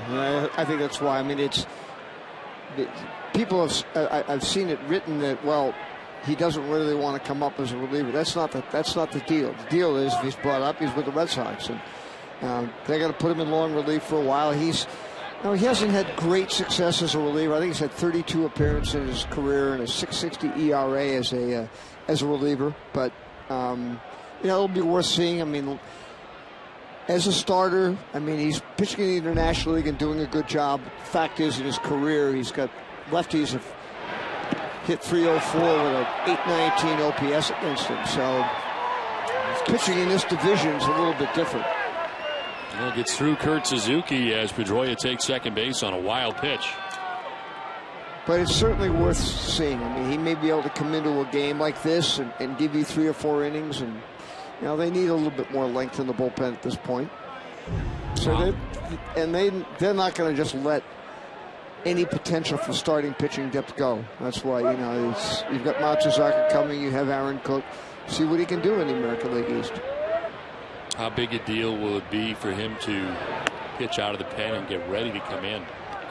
He's done it before. I don't think it'll be a big problem. I mean, and he's very close. He had Bob McClure was his pitching coach in the minor leagues in the Rockies organization, and I think that Bob was a reliever who became a starter, went back to being a reliever. He can help him with that. 2 balls, 2 strikes to Adrian Gonzalez. The way I look at it, if he goes through, let's say he gets 6 outs for you, now he gives up a hit, he has to deal with a tough left. That's why they have Rich Hill. So, I mean, if you just suddenly you've got to pitch to Josh Hamilton or Curtis Granderson, you've got Rich Hill for that. 2-2 chopped right side as Keahui will flip to first base. The out there with Parker covering, and to third goes Pedroia. In honor of Fenway's centennial this year, Beth Israel Deaconess, the official hospital of the Boston Red Sox, is offering a daily health tip to help you live to be 100. Sign up at 100pitches.org.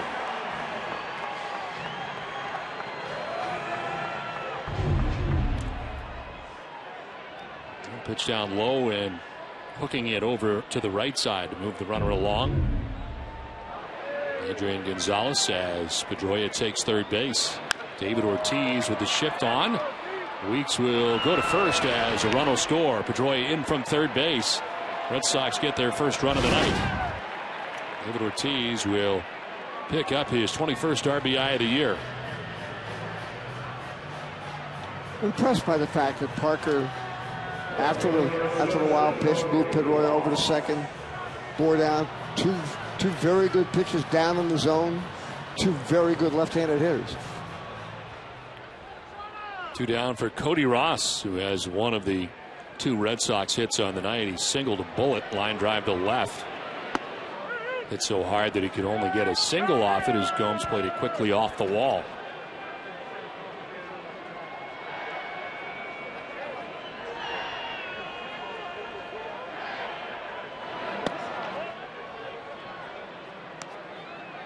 Scott Atchison warming in the pen. He has worked 2 straight days, so if he comes in, this will be 3 straight ball games for Atchison, who's getting a ton of use.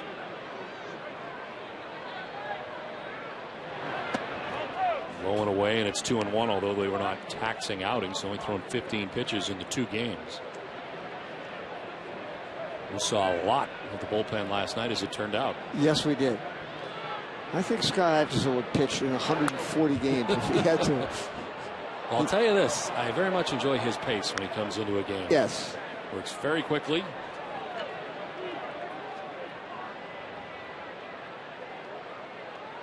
Keeps his defense on their toes. Broadcasters in the game.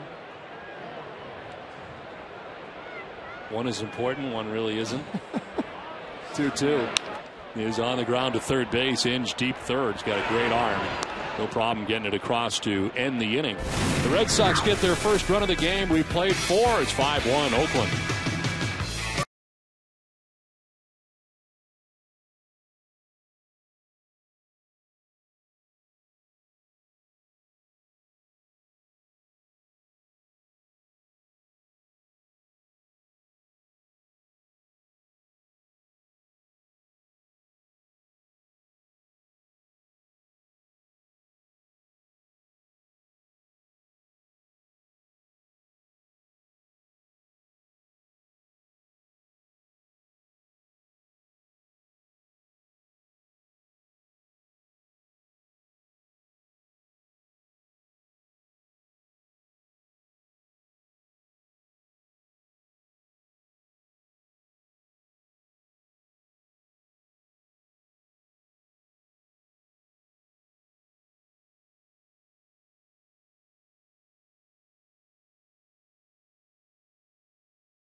Felix Dubron, we just didn't see it with any consistency.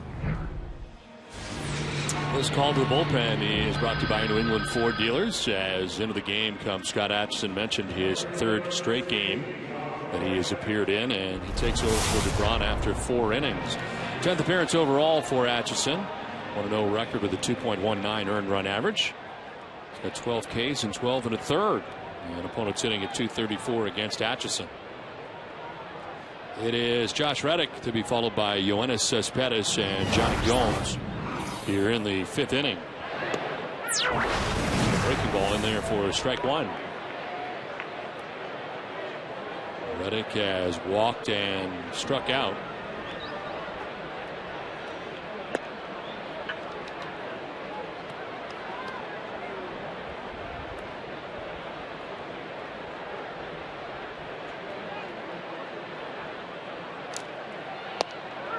That's strike 2, 1-2. So Dubron going 4 innings and throwing 94 pitches in the outing. And as I mentioned, kind of a strange line for him. 8 strikeouts in his 4 innings. He also allows 5 runs.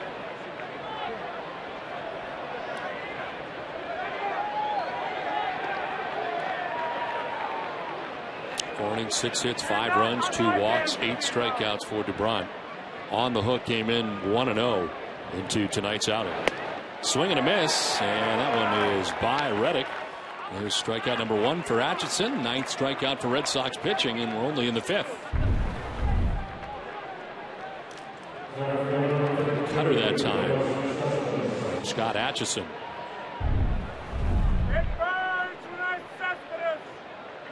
One down in the 5th inning. Yoenis Cespedes 1 for 2. And an RBI single back in the 1st inning. His 20th RBI of the season.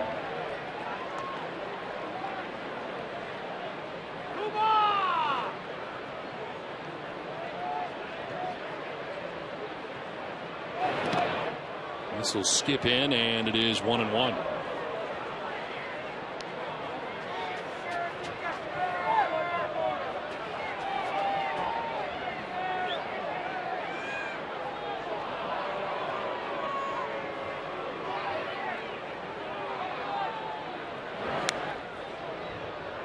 Peter, I read the book, but I have not seen the movie, embarrassingly enough.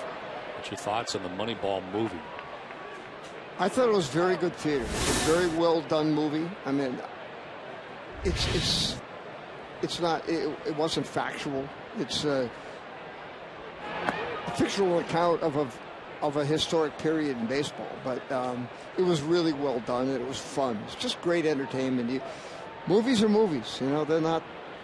You know, they don't recreate the Civil War. They didn't recreate baseball. So I talked to Ron Washington about it during the postseason last year, and I asked him if he liked it as he was depicted in the movie, and he said, well, the facts were a little off, and he didn't like the way that they had him characterized. He was standing in the dugout, I guess, on a railing, yelling out commands like instruction. Now, if you've spent any time around Wash, you know that he's one of the best instructors there is in the game, and works incredibly hard in the field every day with guys. I remember when he was in Oakland working with Nick Swisher every day trying to make him a first baseman, and worked incredibly hard. He would never be standing on a railing yelling out instructions, and that's kind of how they had him, and he said he didn't like that part at all. No, matter of fact, if you love certain aspects of the game, fielding the ball, doing certain things defensively, I mean, he's like a college professor. It's really fun to be around him. I have a very good friend, John Keenan, who was out visiting me in spring training one time, and Wash was doing this whole thing in the dugout, in demonstrating all these different things defensively, and it was really fascinating. But I was really glad to see our old friend Scott Hatterberg become a Hollywood star. Well, it looked like Pedroia had a little trouble. That Papa had trouble seeing it looked like, and able to make the catch for the second out of the inning. 2 down here in the 5th. 1-0 pitch, little number, and off the mound is Atchison. He'll fire to first for the out, then wraps up the top of the 5th inning. We are halfway through this one. The Oakland A's have a 5-1 lead. Turning up, Captain.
You in part by Eastern Bank, listening, guiding, and being there for kids in need. That's what Eastern Bank and Adrian and Betsy Gonzalez are made of, which is why we've teamed up to support youth mentoring programs throughout Massachusetts. To find out more, go to easternbank.com/Adrian.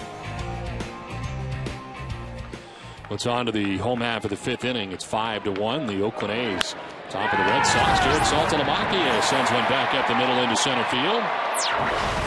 And a single to get this 5th inning started.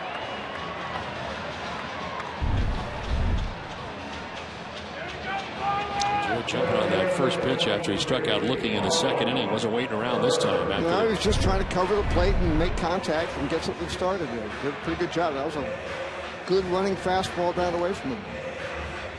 So lead runner on for the Red Sox for the second time in 5 innings, and here's Marlon Byrd. Byrd flying out to center field in the second inning.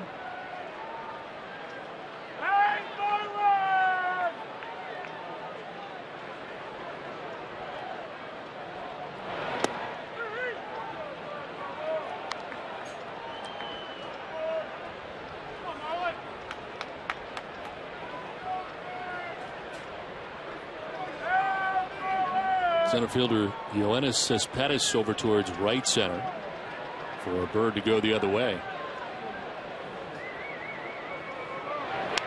Bird fouls it back, and it's 0-2.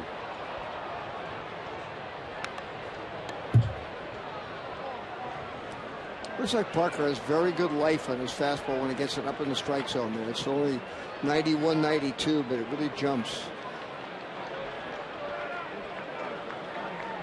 I mentioned earlier he was the Arizona Diamondbacks first-round pick, 9th selection overall, 2007. Traded to the A's as part of the Trevor Cahill deal. Also involved Craig Breslow in December. The Diamondbacks scouting director at the time, Tommy Allison, is now a scout in the Red Sox organization. A terrific scout. Yes. And was a good minor league second baseman in Binghamton, New York. Wow. He was a I do Binghamton remember Mets he played. second baseman. A couple good scouts came out of Binghamton. Joe Delicari, another very good scout, who was double play combination with Tom Allison at one time in Binghamton, New York. Good Binghamton Mets talk. Bill Pulsifer can't be far behind. He was on that team too. 1-2 is a swing and a miss. As Marlon Byrd strikes out. Well, that was a nice little backup slider that Byrd could not handle. Well, Jared Saltalamacchia had just got a base hit. It's time now for tonight's Tufts Health Plan Healthy Tip with Sox catcher Jared Saltalamacchia. You know, main thing is just take care of your body. You know, I mean, try and eat the right foods, try and get your sleep. You know, sleep's the most important. You know, and just make sure that your body's ready to go for every game. These tips are for youth athletes to think about. Hearing from the major leaguers how they get ready.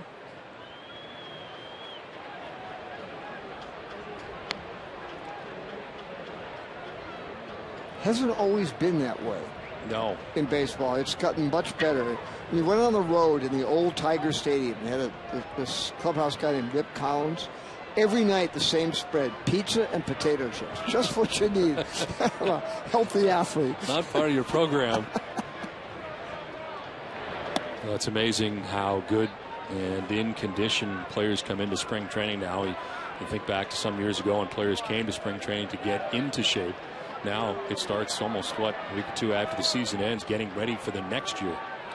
In the last week, I think I've had 10 conversations with baseball people about the off-season conditioning. Do players do too much? There's so many lap. I mean, we never heard of a lap pull and all the different. You get so many obliques. And do they condition too much? And do they do too much training just for conditioning rather than baseball training? And should they maybe take 2, 3, 4 weeks off and not do as well? It's, you know, they may be completely right, but they work so hard.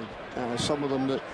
Maybe their bodies are too tight and they're not doing baseball training, just the simple throwing and hitting enough. There is a big difference between baseball training and regular conditioning. I mean, it seems that there is a much different. I mean, you talk about flexibility being one of those things. Mm-hmm. You do not want to bulk up and not be flexible. And you take a look at some of the guys that have had some injuries, and yeah, you do wonder about what kind of conditioning takes place. 3-1. That'll skip in for ball 4. A walk to the number 9 man, Nick Punto. It is the first walk given up by Jared Parker, and the Red Sox have 2 on here in the 5th. I think of Dennis Eckersley, who pitched well into his 40s. And I mean, Eck worked really hard at it, but I mean, I don't think he ever went like 3 weeks after the season without starting to throw. He had a very clear throwing program, and I think that's one of the reasons he was so great so long. I mean, because he always concentrated on what he had to do in baseball. Staying along those lines with runners at first and second and one down, the Nolan Ryan thought process in Texas is to kind of throw out the 100 pitch mark and get it out of your mind, not think in those terms. Do you think guys are perhaps not throwing enough pitches? I think that's a distinct possibility. I think it's as much, though it's not so much in games as they're growing up, as they're throwing between starts, long tossing. I mean, you should see this guy, Trevor Bauer, who'll be with the Diamondbacks by the end of the year from UCLA. He was their first pick last year. He warms up foul pole to foul pole. This one is chop foul outside of third, and it's 0-2. I mean, I think he figured out it was a spring training ballpark. I think he figured out that it's 384.3 feet per toss. But he's really fun to watch, too. His first warm-up pitch, throws as hard as he can, up on the screen, like Ryan Dern.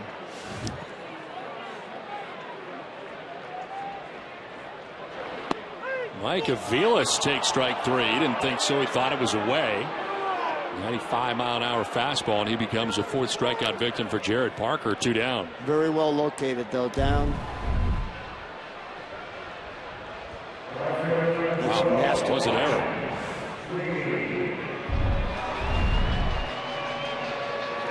So 2 down, first and second, and it brings up Ryan Sweeney. One of the interesting things about the Nolan Ryan experiment with Texas was it was more of an emphasis to just challenge hitters, because actually 2 years in a row the average pitch counts of their minor league starters went down. But it was just thought they were going longer. The pitch counts went down because they were concentrating on throwing strikes rather than nibbling and so forth.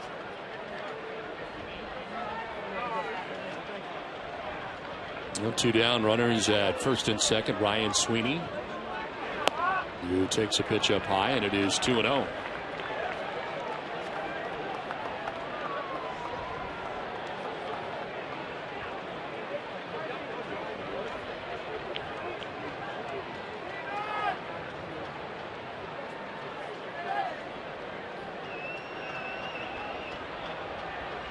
'70th pitch for Parker, and it's inside. 3-0.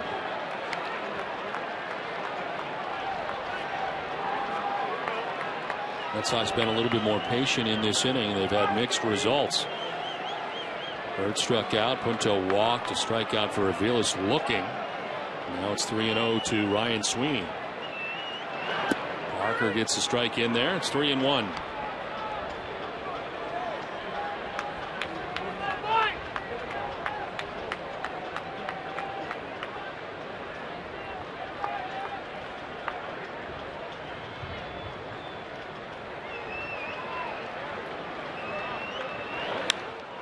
In the air to left field as Johnny Gomes settles underneath and puts it away to wrap up the 5th inning. The Red Sox leave a pair. We have played 5-1 Oakland.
Eastern Bank. At Eastern Bank, we're made of historic milestones, and now our home team has reached one of its own. Congratulations on this special anniversary from one Boston institution to another.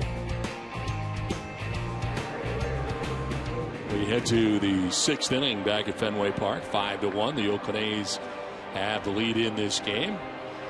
And our thanks to Hall of Famer Peter Gammons for stepping in for Jerry Remy, still under the weather. And Peter has joined us at back-to-back nights.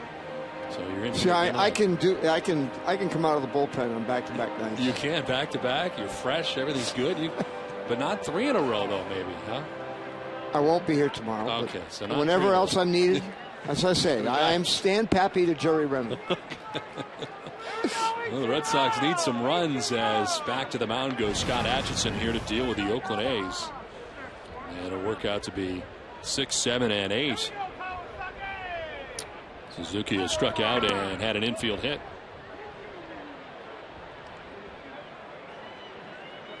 Yeah, right. Watching Scott Atchison, some of the way pitchers deliberate, he's like a speed-up offense. No huddle. This one is on the ground, foul. He's very rarely in the midst of a meeting with himself. He works too quickly to have a meeting with himself.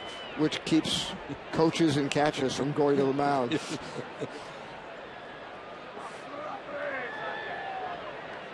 Ball and a strike to Kurt Suzuki. Kila Kaiahui will be coming up after Suzuki, who sends one foul down the right field line out of play.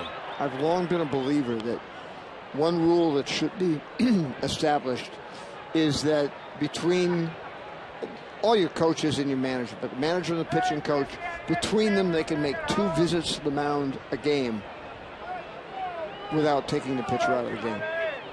We don't really need to go talk about things and put the glove up in front of your mouth. Down the line at third, Punto picks it, gets up. The throw is good. Good play by Punto.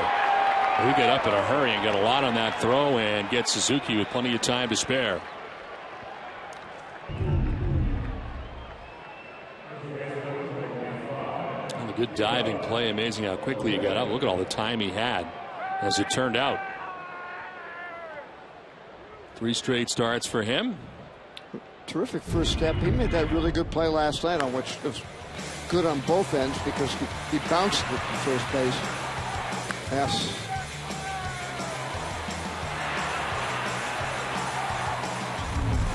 We were talking about coaches' visits. Jerry Remy has always said that he doesn't think the pitching coach should be allowed to go out at all. The hitting coach isn't allowed to go out and talk to a hitter in the middle of an at-bat. Why is the pitching coach allowed to go out to talk to the pitcher? Very wise statement from a learned man. I like that a lot. Think about it. It makes a lot of sense. I mean, you need. I won't forget it now. No, you need the hitting coach as much as you need the pitching coach at times. I mean, you should be allowed to have the hitting coach come out and pick you up. In the past, we've seen some pitching coaches who love to be seen on television. Yes. There are a few that come to mind right now that are not employed, I think. But there are some that really enjoy coming out. And pay attention to how they dress when they come out, just to be seen on television.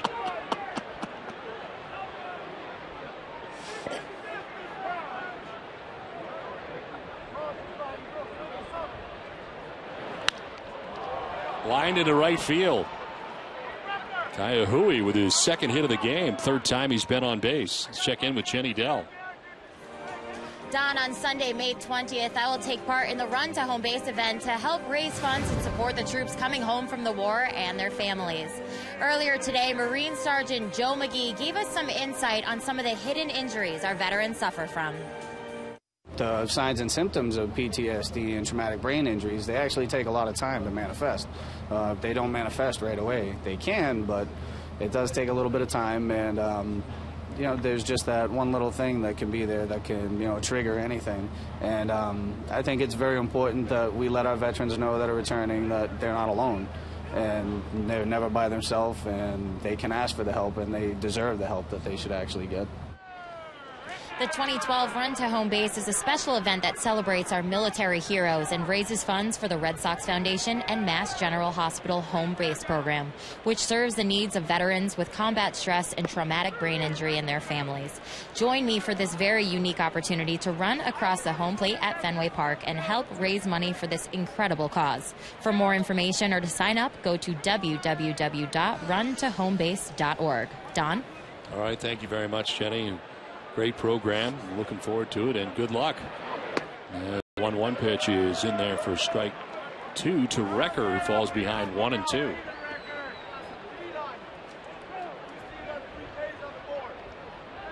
Recker struck out in the second inning, struck out in the fourth inning. All that was against Felix Doubront. Now dealing with Scott Atchison here in the top half of the sixth. On the ground and quickly through the left side. Red Sox infield was a double play depth and gets through the left side into left field, and Recker is aboard.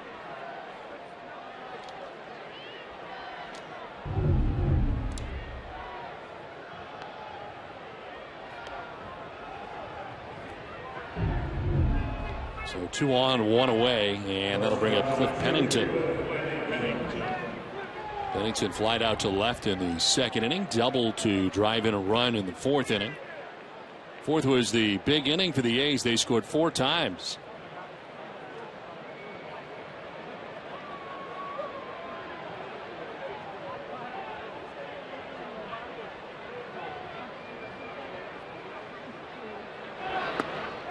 In there for strike 1 to Pennington. We talked about Aaron Cook earlier. The Red Sox are coming up on a stretch. They have a day off on Thursday. And then after that, it is a long stretch. I think it's 20 games in 20 days. And there may be a spot in there where you could imagine the Red Sox using a 6th starter. I wonder if that's where maybe Aaron Cook could fit in as well. Yeah, he could fit in there. Matsuzaka could fit in there eventually. As I remember, Bobby Valentine did that with the Mets to rest up some of his pitchers for the stretch run in 2000.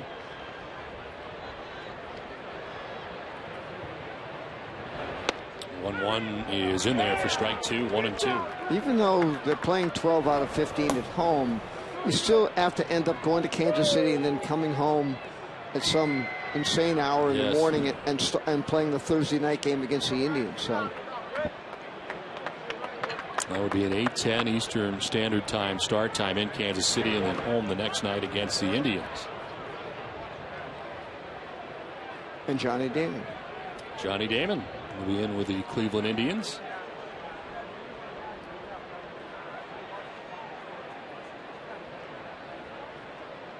Saw Rich Hill warming in the pen as the Red Sox already into the bullpen here with Atchison, who worked a 1-2-3 fifth, has 1 out in the 6th inning. A's have 2 on. Cliff Pennington batting. Here's a 2-2. In the air to left field. Ross moves over and will get there to make the catch for the 2nd out of the 6th inning. It's time now for the answer to tonight's AT&T trivia question. Who's the only American League team David Ortiz has never had a multi-homer game against? And the answer is the Kansas City Royals. Prior to last night, there were 2 American League teams Ortiz hadn't done it against. He changed that with 2 home runs against the A's last night. There are 8 American League teams he's had multiple 2-homer games against. The most he has versus any team is 7 multi-home run games against the Tampa Bay Rays. Now has 38 multi-home run games in his career, 36 coming with the Red Sox. Here's Jamal Weeks, who has had a good night. 2 hits and 2 runs batted in as he takes strike 1. We'll get an Orioles-Yankees update from Yankee Stadium. I said that about Brian Mattis. He's now winning 6-1 after 6th inning. So you never know. The 1 pitch is too far inside.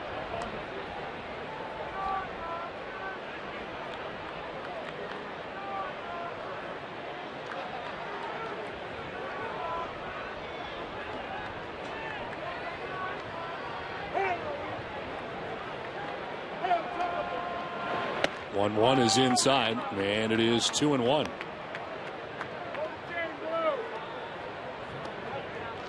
Suzuki grounded out to begin the inning. Kaiahui single to right. Wrecker single to left. Pennington flies out. 2 on, 2 down here for the A's in the 6th inning.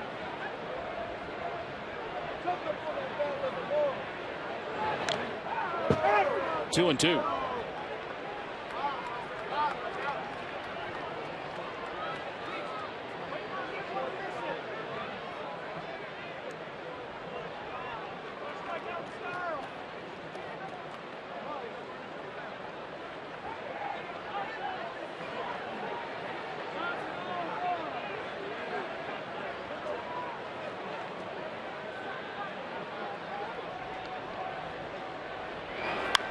Weeks grounds it towards third. Punto throws to first, kind of moved around the runner, could have tagged him, but elected to throw to first to end the inning. 2 men left for the A's. It's a 5-1 Oakland lead.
Bottom of the 6th inning back at Fenway Park. The Oakland A's have a 5-1 lead over the Red Sox. Dustin Pedroia leads it off and takes ball 1. Pedroia strikeout victim in the 1st inning as he went swinging. Single to right in the 4th inning and came around to score. Red Sox have been held to 3 hits tonight by Jared Parker.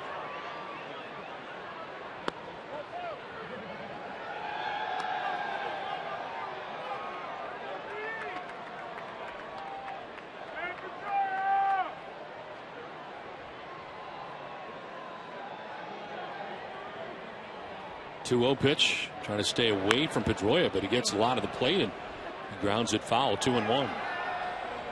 BostonGlobe.com. It's everything you love about the Globe, now available on every device for home delivery subscribers. Unlimited access is always available, but it's free for everyone until Sunday, courtesy of Coldwell Banker Residential Brokerage. There's a 2-1. On the ground to Cliff Pennington at shortstop. Low throw, but it is dug out nicely by Kaiahui at first base for the first out of the 6th inning. And it's time for a game break. And Tom Caron, TC.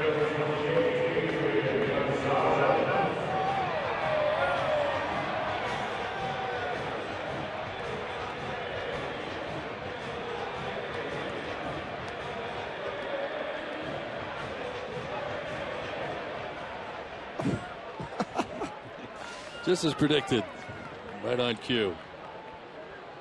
You never know. One out here in the 6th inning as Adrian Gonzalez has done the same thing twice. It's ground out to first base. He's 0 for 2. Well, to a lot of us who have worked over the years with Buck Showalter, we always, at ESPN, we always used to refer to his teams as the Fighting Showalters, because Buck could be a little spunky at times. How is the relationship between Buck and Dan Duquette so far? That was something interesting to look forward to towards the season. I think it's been fine. I mean, Buck was already there, and Dan came in, and I think it's been fine. That things seem to work very well right now in that organization.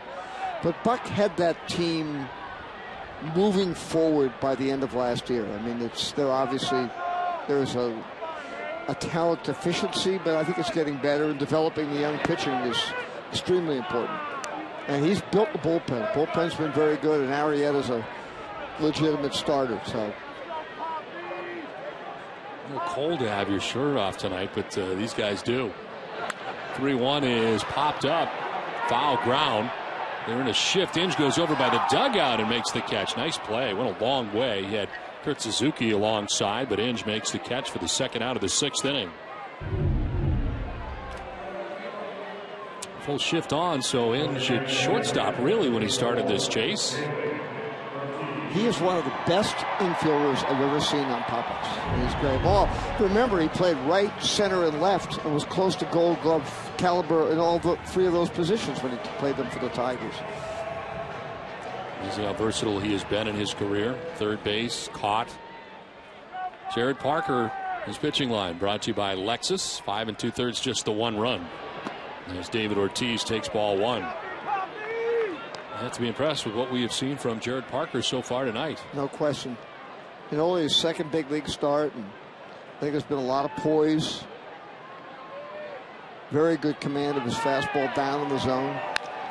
On the ground, shift is on. It's Pennington, the shortstop. Throws out David Ortiz and ends the 6th inning.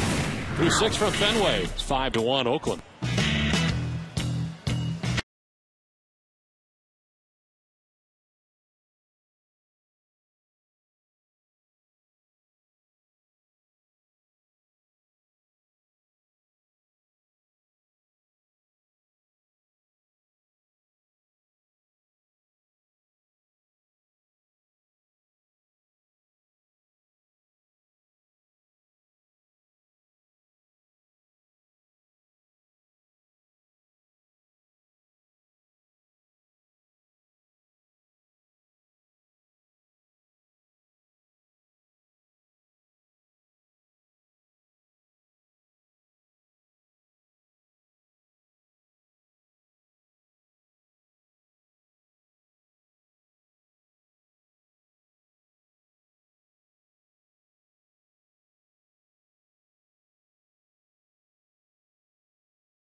The Boston Red Sox has endless opportunities to dine, play, thrill, relax, and of course, win. When you're here, you can be anyone. Foxwoods, anything but ordinary. Let's on to the top half of the 7th inning back at Fenway Park. 5-1. The Oakland A's have the lead over the Red Sox, out hitting the Red Sox 8-3. And a new pitcher for the Red Sox, Rich Hill, his first outing.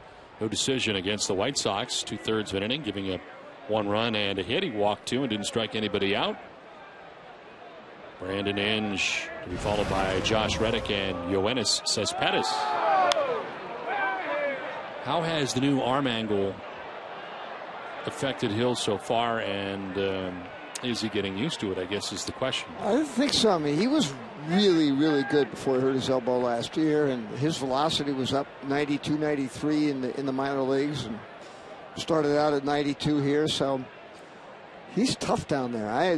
I know Larry Rothschild had him as when Larry was the pitching coach for the Cubs, and Rich came up with the Cubs, and he said to me when the Yankees were in town, he really wanted the Yankees to sign him. I mean, Tommy John or no Tommy John, but Rich was just wanted to play here.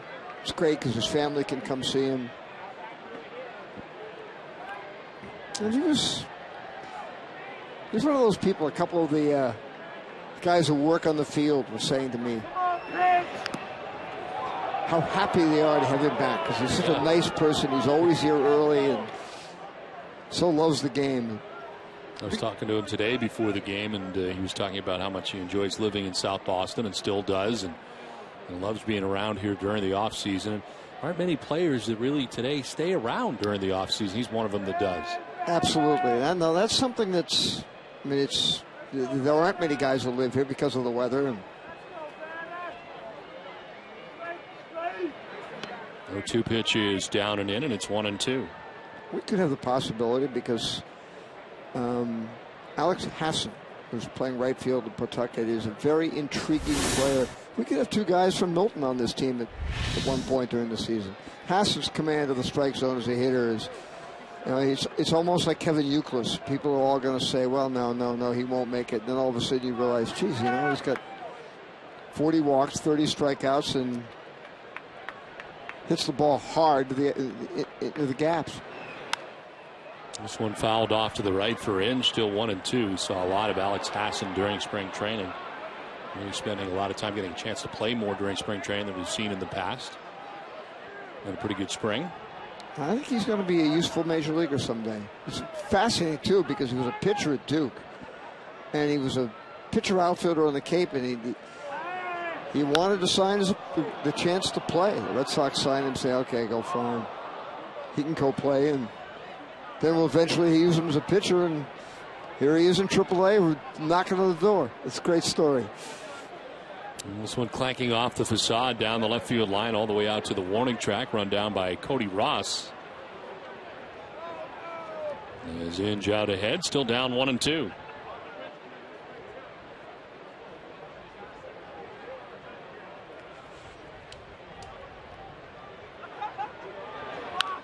There's a fly ball to shallow center. In comes Bird. Out goes Pedroia. And Pedroia's going to make the catch. Bird coming in. Pedroia going out. It's all fun and games now. It's a good thing somebody caught it. And there's one out in the 7th inning.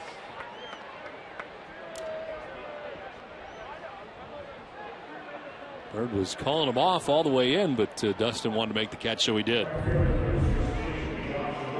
That's one of those balls where coming off the bat, it looks like it's going to carry, but on a dead night like this, and the ball had a lot of movement, it didn't end up squaring in the middle of the bat, and it didn't go anywhere near as far as the swing path indicated it might. One down here in the 7th inning, and it brings up Josh Reddick. You mentioned the Cape League. I know how fond you are of the Cape League, and what a great league it is. Oh, it is. It's really fun. It's I remember Brandon Inge playing shortstop for Bourne back in '97. And Thursday will be Bobby Valentine Day on the Cape. He's going to be honored. He's one of 8 major league managers, current managers who've played in the Cape League. And, he played there as a high school senior, and how unusual played center is that? field. Very unusual. But he's still a very popular figure there. So he's going to be honored in 3 or 4 venues, and I will be there. 2-0 pitches in the air to left field. This is struck pretty well. Ross going back at the wall. It's off the scoreboard.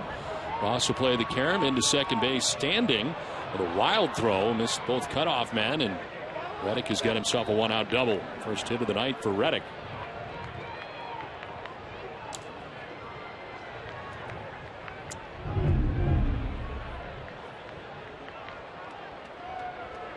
Josh does a nice job going the other way.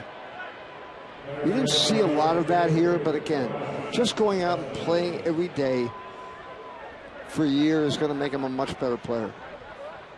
You always got the impression in the games that he played he was trying to prove something because he only had that short period of time to show everybody what he could do, and he could be going right back down again. Absolutely. I mean, that's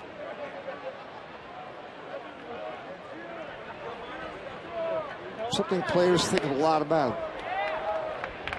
They might have noticed there's a difference in meal money and things like that. Yeah.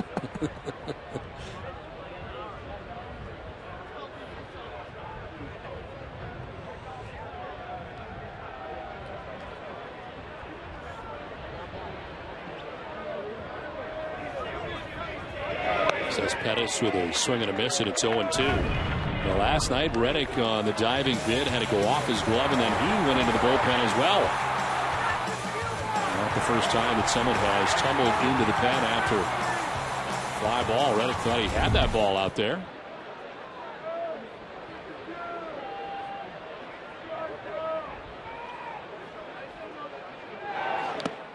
Swing and a foul tip held onto by Saltalamacchia. Hill strikes out Cespedes.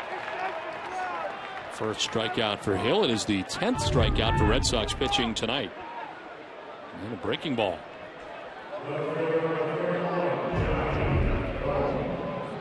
So 2 down, and Reddick at second base. You got to go back to 97. Scott Hatteberg at the plate. This sent Buhner into the bullpen. He caught it and went into the pen. Well, Peter, I was reading back about the catch Al Luplo made here, which Sports Illustrated called the greatest catch nobody ever saw, because there were only 6,000 people at Fenway Park, off Dick Williams to win a game in '63. And Al Passarello, the umpire, said, because the question was, well, wait a minute, he actually caught the ball in the bullpen and he never was on the ground. He said as long as his feet are over the bullpen wall so that they're actually still in the ballpark, then it counts. So that's why Buhner. That's why Buhner. Got the out on Hatteberg. One pitch did he go? Yes, he did, says Manny Gonzalez. And it's 0-2. And here's the rule you're talking about. Fielder, in order to make a catch, out of play areas such as the stands, must have one or both feet on or over the playing surface. That's the key. Over either foot of the ground in any out of play area. The ball is in play unless the fielder, after making a legal catch, falls into an out of play area, in which case the ball is dead. I think there are a lot of umpires that are happy that Michael Jordan didn't make it as an outfielder. Strike 3 call. Rich Hill. It's a nice inning in the 7th. It's 5-1 Oakland. It's 7th inning stretch. And it's time now to check in with your Need to Know with Nesson Daily, presented by Sun Life Financial. Here's Randy Scott.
5-1, the Oakland A's on top of the Red Sox.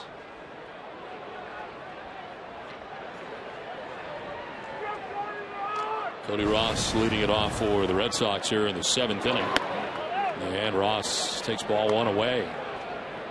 1 for 2 night for Cody. Singled in the 2nd inning. Grounded out to third base in the 4th.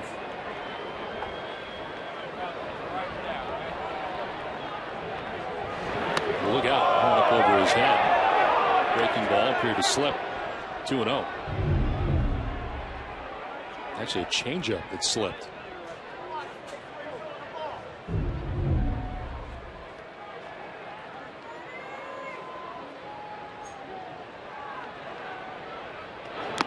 Swinging a foul tip, 2-1. Jared Parker working here into the 7th inning. 86 pitches in his outing. He's retired the last 5 Red Sox in a row. He's held this Boston offense to a run on 3 hits. He's walked only 1 batter. He's hit a batter. 2-1 is low and away. He had to be sitting in the dugout last night looking at the offensive attack by the Red Sox and thinking this is not going to be much fun tomorrow night. And he has done very, very well. This one fouled off to the right, full count. For every Red Sox game that goes into extra innings or the Red Sox earn a save, CBS Pharmacy will make a donation to Boston Children's Hospital towards their $25,000 donation this season.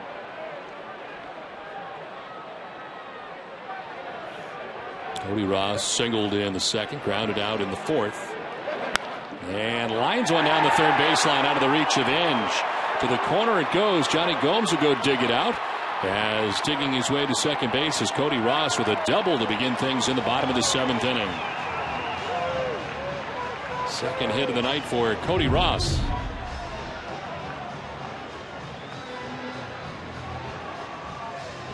Ended up being right down Broadway for Cody Ross, and he turns on it right down the line out of the reach of Brandon Inge.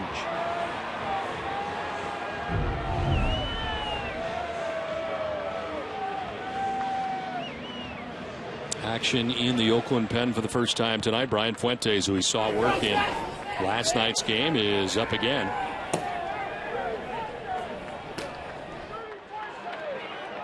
Jared Saltalamacchia, the batter. Ball 1. Jared struck out looking in the 2nd inning. He singled in the 5th.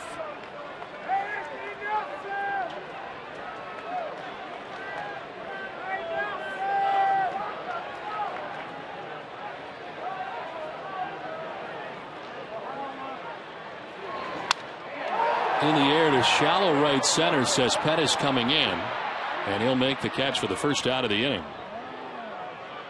Yeah, nice first step on that for Cespedes. I mean, he had trouble on the ball directly over his head in left center by the wall, but anybody playing with all the walls around here the first time, it's difficult. But I've been really impressed by his first step on fly balls. The one to right center last night, not only the first step, but the way he closed on it. He's really athletic. Well, our first look at Yoenis Cespedes here with the Oakland A's. A lot talked about him during the offseason. Where would he end up? He ends up in Oakland and in center field. 1 out, runner at 2nd for Marlon Byrd. And he'll foul it off to the right. Remember to watch every game night at midnight for the Sox latest matchup replayed in a convenient 2-hour format. It's Sox in 2, presented by Ace Ticket. Great seats at great prices. You'll have to check out tonight's action when you get home, Peter, again. I will.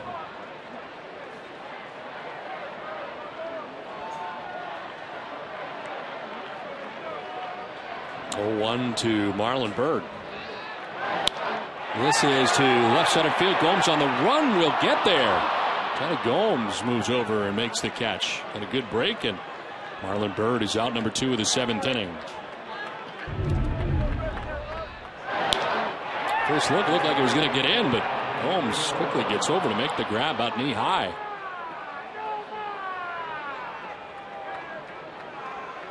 Well, this is a good job by Parker. You get this far, and you've got 7 outs left. You've got Fuentes and Grant Balfour to get those final out, whatever they need, 6 or 7 outs in this ballpark, and your second big league start, that's a fabulous accomplishment. Well, for Parker, it's one more out than he had in his first start with the Oakland A's last time out. Kurt Young is on the phone. They've had Brian Fuentes up in the pen. 2 down. Ross at second base for Nick Punto. He will take ball 1 in the dirt.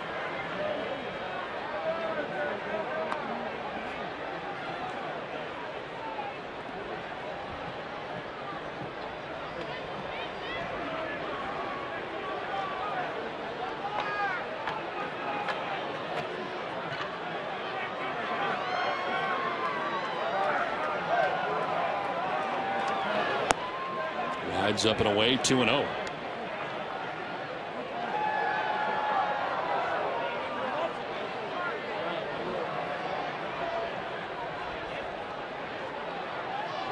Ryan Cook has joined Brian Fuentes in the pen.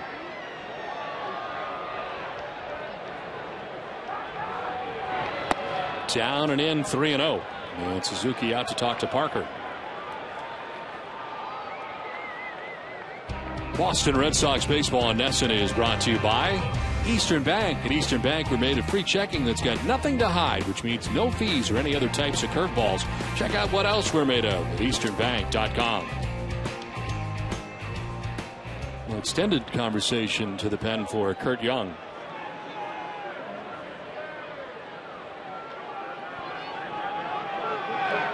Punto takes strike 1, 3-1.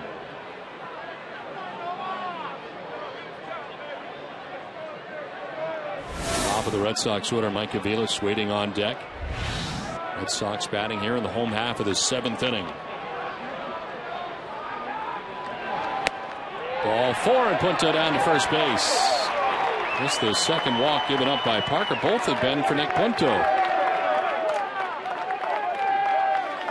I'll remind you, tomorrow night immediately following Red Sox first pitch, join us for Red Sox Game Day Live presented by Uno's with TC and Jenny at 6:30.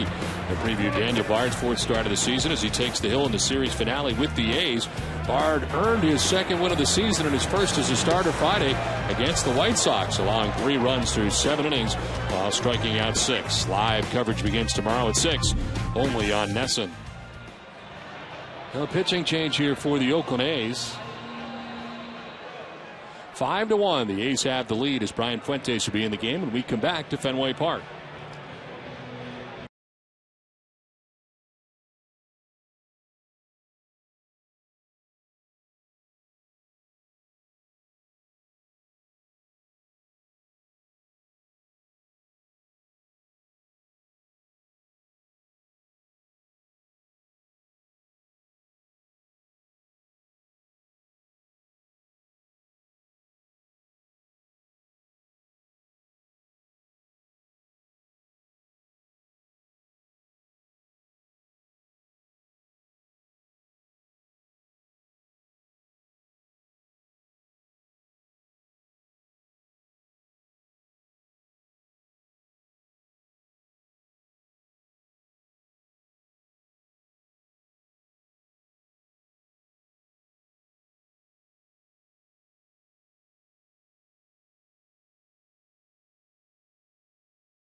Well, it was a double for Cliff Pennington in the 4th inning that would drive in a run as part of a 4-run 4th inning for the Oakland A's. Jamal Weeks would come up and drive in 2 with a single to center field. It would play 2. Kaiahui and Pennington both scoring as Weeks took second on the throw. They've got good offense and good pitching. Just leaving this game is Jared Parker, who goes 6 2/3, the longest outing of his young major league career. There are 98 pitches in his effort, responsible for the 2 men on as he departs with 2 outs in the 7th inning. Into the game for the Oakland A's is Brian Fuentes. A face Mike Aviles with 2 outs and 2 on here in the 7th. And there's strike 1 into Aviles. So Fuentes in last night's game coming out of the pen for the Oakland A's. 10th appearance, 1-0, 4.15 earned run average. 8 Ks to 1 walk, and opponents hitting at .250 against Fuentes. Pretty impressive for Jared Parker, holding the Red Sox to 1 run on 4 hits. Fuentes, a former closer, closed games for the first 2 months of last year for the A's when Andrew Bailey, who also started the year in the DL this year with Boston, had started the year last year in the DL for the A's.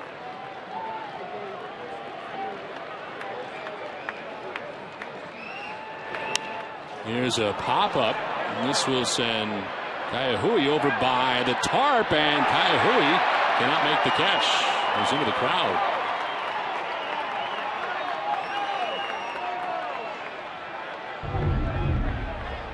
He just kept giving it a push. And off the tip of his glove.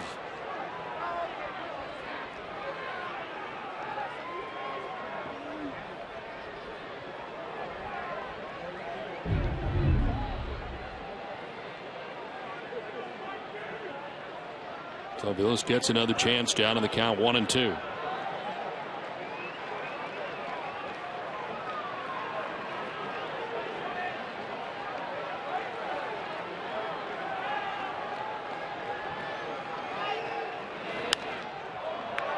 This one further into foul ground, out of play.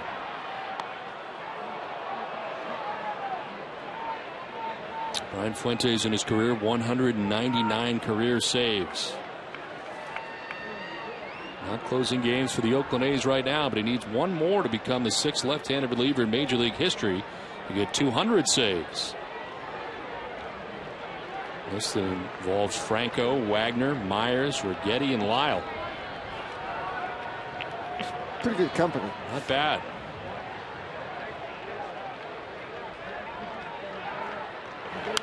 This one fouled off to the right, still 1-2.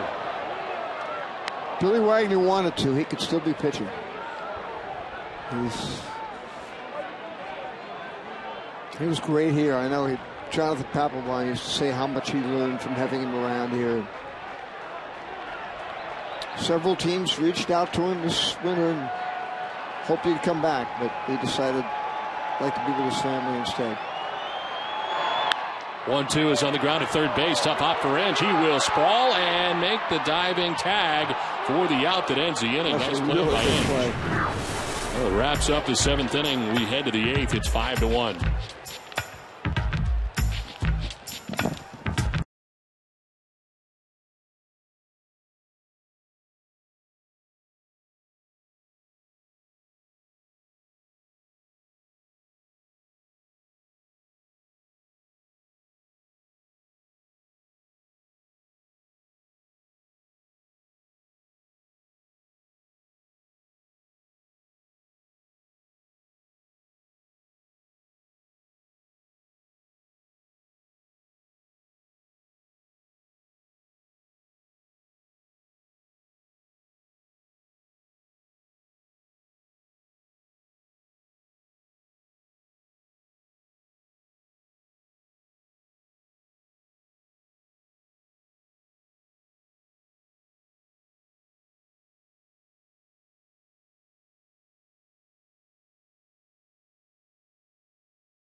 Sun Life Financial. They have highlights and reaction from Atlanta as the Celtics look to even the series against the Hawks at 1 game apiece without the services of Rajon Rondo.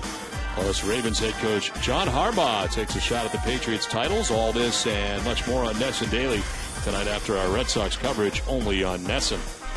It is never too cold to have ice cream in large amounts of it. That is a terrific hat to go along with the entire look. That's great. It doesn't get any better than that. As we head to the 8th.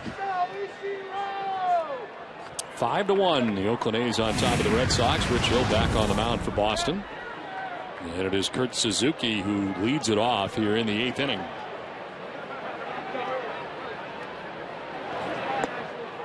Rich Hill allowing a 1-out double in the 7th inning, but then he struck out Cespedes and Johnny Gomes to end the 7th. Suzuki's had a 1-for-3 night. A single back in the 4th inning.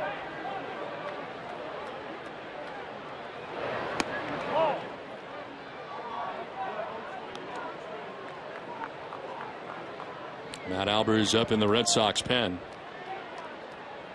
Felix Dubron tonight started, went the first 4 innings, allowing the 5 runs the A's have. Atchison went 2 scoreless innings. Here's a drive to center, sending Marlon Byrd spinning back at the wall, makes the catch. He got twisted around, it looked like over the wrong shoulder at first, but figured it out as he backpedals and makes the grab right in front of the wall. Well, it's a tough play because it's hit directly over his head, but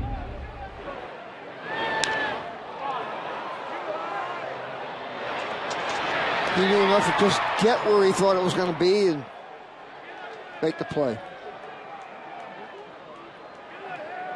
Rich Hill appreciates it for the first out of the 8th inning. Kila Kaiahui has been on base 3 times in the game tonight. A double in the 2nd. He walked in the 4th. Singled in the 6th.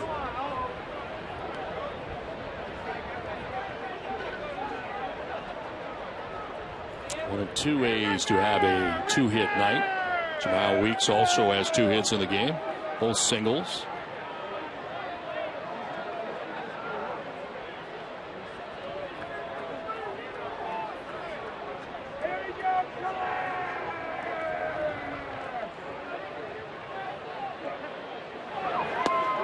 That's in there for a strike, 1-1.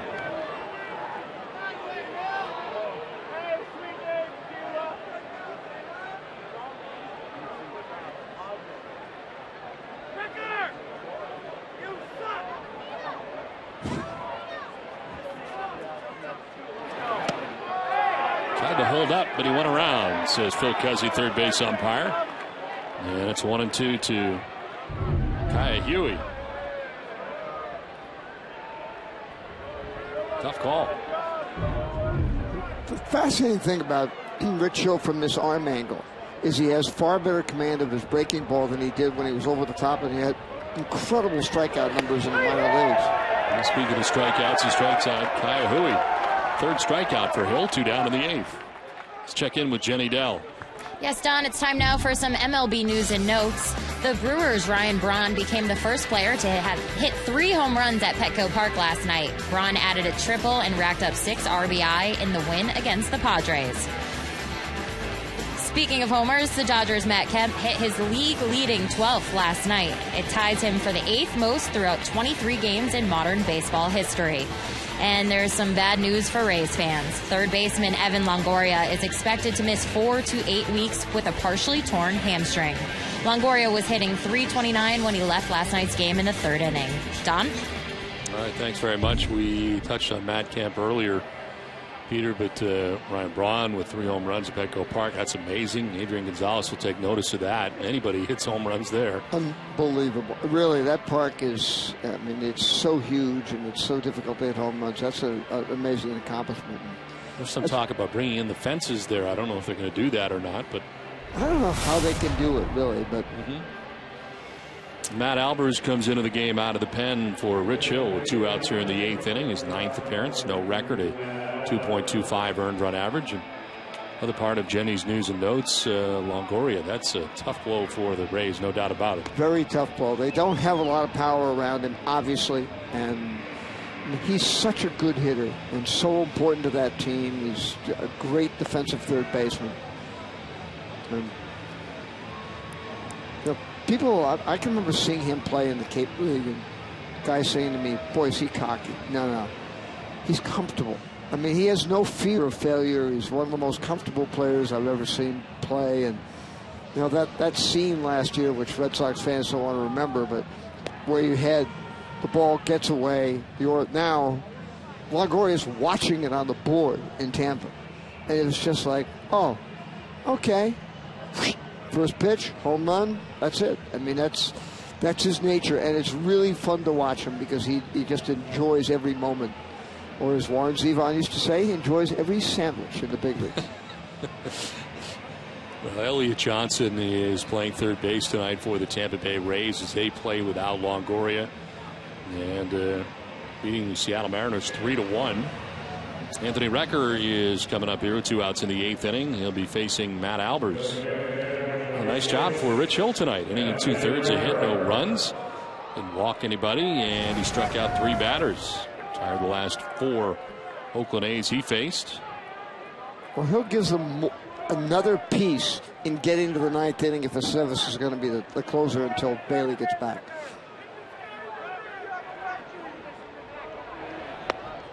We forget about it. I mean, it seems to me people have forgotten how important a piece Andrew Barry was supposed to be for this team. I mean, but we are talking about a team that has $66.4 million on the disabled list right now.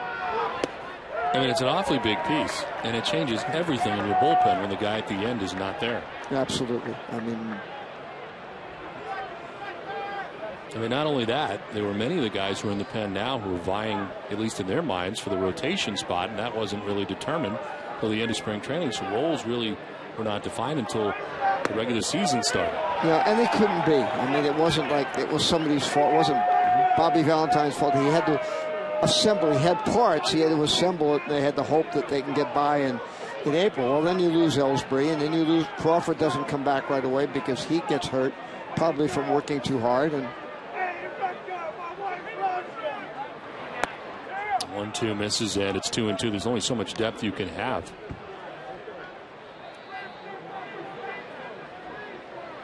Even at the payroll number you mentioned. Yes. Well, $66.4 million on the disabled list. The Oakland A's opening day roster was $52.9 million. So there's more on the Red Sox deal. Yes. There is strike 3 to Anthony Recker that ends the top of the 8th. It's 5-1 Oakland.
extra innings live with TC, the Globe's Nick Cafardo, and Jenny. You get a breakdown of Felix DeBron's start tonight, and here is post-game comments, plus catch manager Bobby Valentine's thoughts on Game 2 of this series from Fenway's interview room. It's all coming up after the game, and it's only on NESN. Well, Brian Fuentes had warmed up, but they decided to make a pitching change here. The Oakland A's, as we head to the last half of the 8th, 5-1. We'll step aside and come back with more after this.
For the 2012 season, pair a game against the Yankees or a popular summer weekend day with an exciting game this season to create your own unique standing room only packs. See 2 great games for as little as $40. Get your tickets today at redsox.com/SRO packs. We head to the last half of the 8th inning, and it'll be Lars Anderson pitch hitting here. They had announced Darnell McDonald. That's why they switched pitchers, as Brian Fuentes was ready to go, but then they announced Darnell McDonald, and they make the switch to Ryan Cook, right-hander coming in. So Lars Anderson is pinch hitting and taking a strike, 1-1. In Cook's last outing, which was in Baltimore, he struck out 4 batters in 1 inning. So became the 3rd pitcher in A's history to record 4 strikeouts in an inning on Friday night. 1-1 is outside, 2-1. Just to the 95-mile-an-hour fastball. His 10th appearance, hasn't given up a run in 10 innings. How about the opponent batting average at .034 against Ryan Cook? Just 1 hit allowed. Look at a foul tip into the catcher's mitt, 2-2. 95. It's another thing, the A's are good at finding arms to stick out in that bullpen. I mean, Bailey's a very good example. They have a guy named Andrew Carrigan in AAA right now from New London, Connecticut, who will be back up. Really very hard thrower.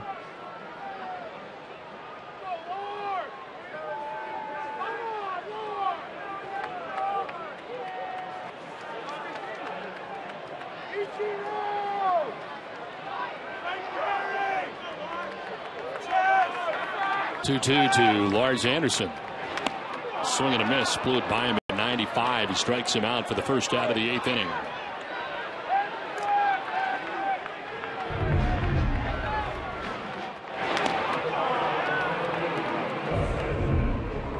So 1 down in the 8th, and it brings up Dustin Pedroia. Dustin tonight struck out in the 1st inning, singled and scored the lone Red Sox run in the 4th inning. Grounded out in the 6th. There's strike 1.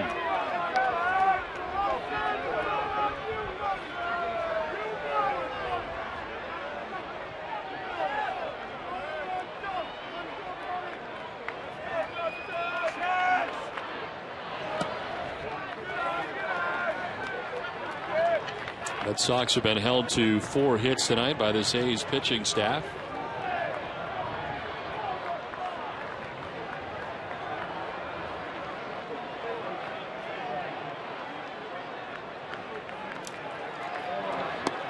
That's on the corner for strike 2. Cook's intriguing. He's herky-jerky. It looks like he just sort of, you get distracted by the knee or the elbow flying before he lets it go.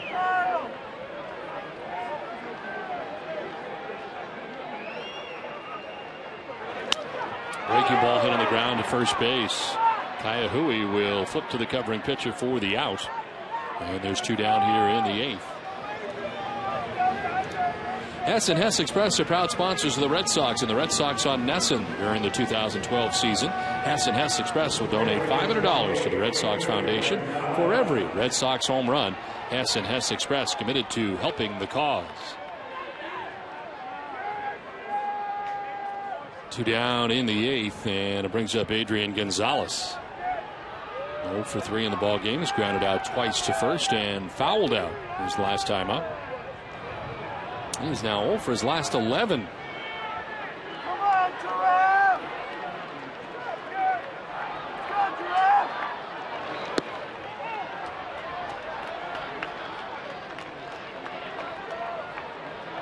They keep using the shift against him too, which for someone who is so adept at going the other way means they're just going to try to pound him in as much as they can. Go away off the plate and then pound him in.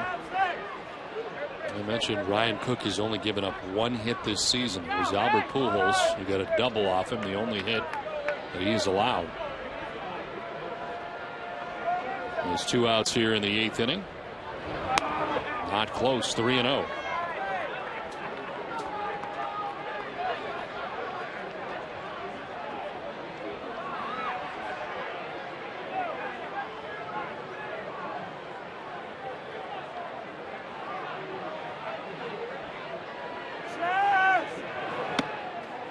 Here's ball 4, and Adrian Gonzalez earns a 2-out walk. Down to first base here as David Ortiz will make his way to the plate.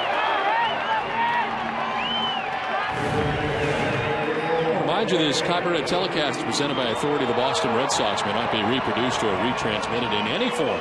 The accounts and descriptions of this game may not be disseminated without the express written consent of the Boston Red Sox. But you can watch it in 2-hour form at midnight. At midnight, see it all again in a condensed 2-hour form. Sometimes with the open, sometimes without it. Depends how long the game was. So you may not see yourself again at midnight if you check in to see how the open went. That will not be a loss.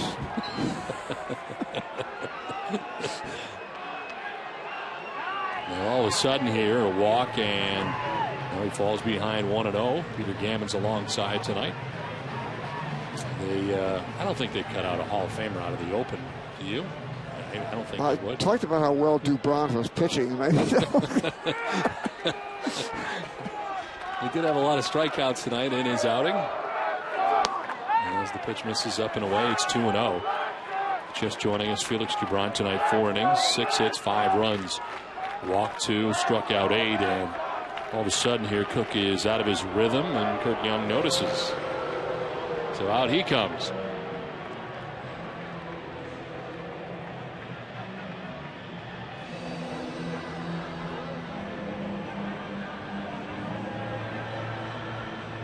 Reminds me of the time back in '77 when Billy Martin, Ron Guidry was having some control problems, and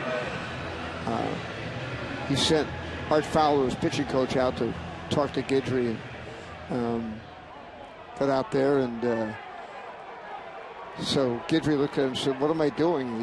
And Art said, "I don't know, but it sure is ticking Billy off." That's in there for a strike. Ortiz didn't think so. 2-1. See what the Amica pitch zone says. A little bit low. Ortiz will slice it foul. That hook in the back of his delivery could lead to some inconsistencies at times. That's a funky delivery. Well, that could work. Rick Sutcliffe was a great pitcher and had that hook, but.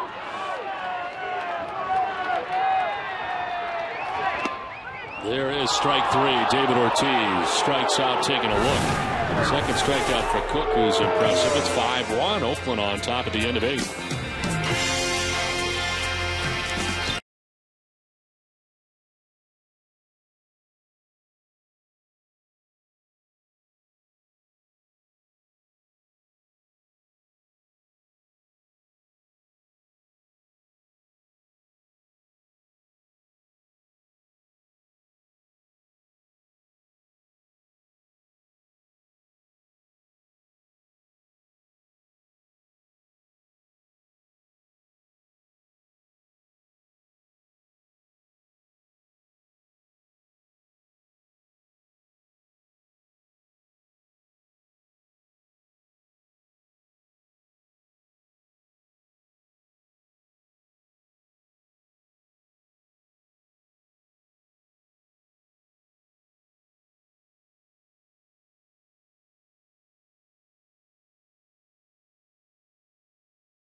Ninth inning from Fenway. It is 5-1. The Oakland A's on top of the Red Sox. Matt Albert is returning to the mound. He struck out record and the 8th, back out for the 9th. But Pennington greets him with a base hit into right field. Cody Ross is now in right. He fields and gets it back in, but a leadoff single for Pennington as Red Sox making some changes. Ross moving from left field to right field. Lars Anderson stays in the game after pinch hitting for Ryan Sweeney. So Pennington aboard for the second time, his second hit of the game. And it's to the top of the order we go for Jamal Weeks. Singled in the first, singled in the fourth. Those 2 RBIs and scored 2 runs.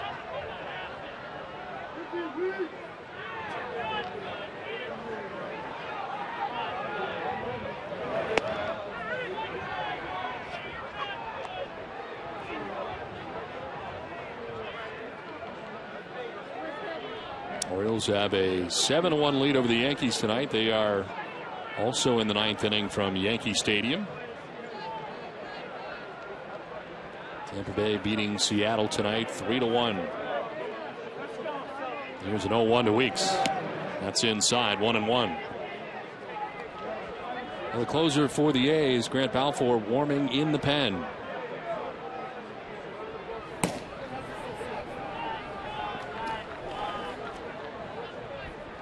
His second blown save in 3 games over the weekend on Sunday in Baltimore. He's had 2 blown saves so far on the season for the A's. Quick check on Pennington, who has to dive back head first.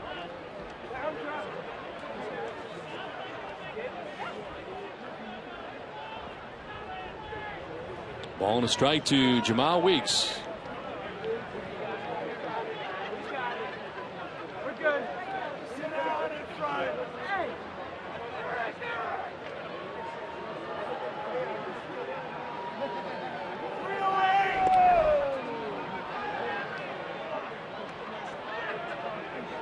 Felix Dubron, 4 innings in the game tonight, 5 runs. Atchison went 2 innings, no runs. Rich Hill working an inning and 2/3, giving up a hit, no runs. Struck out 3. Looked very good tonight.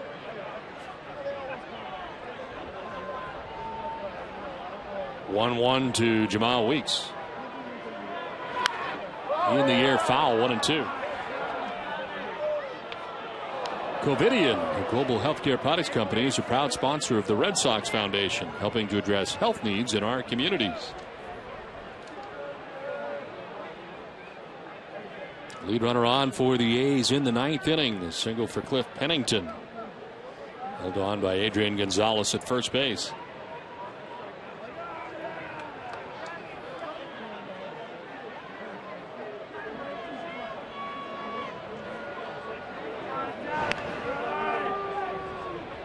The hit by Pennington is the 10th hit of the night for the Oakland A's. They get into double figures in hits.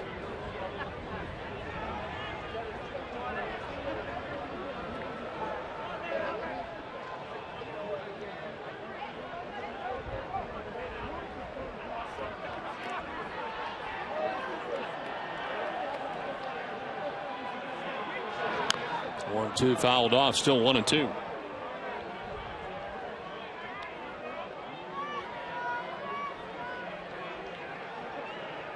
A's coming into tonight's game at 11-13 on the year, having lost their last 3 straight. They had Brandon Inge yesterday, and he waits on deck here in his 2nd game in an Athletics uniform.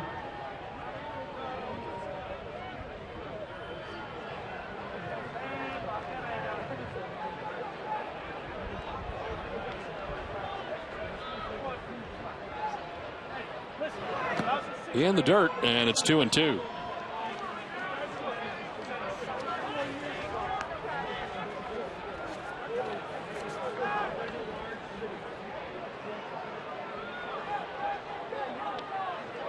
Matt Albers last pitching on Friday night. Final 2 innings of a 10-3 win at Chicago. Did not allow a base runner in his longest outing of the year.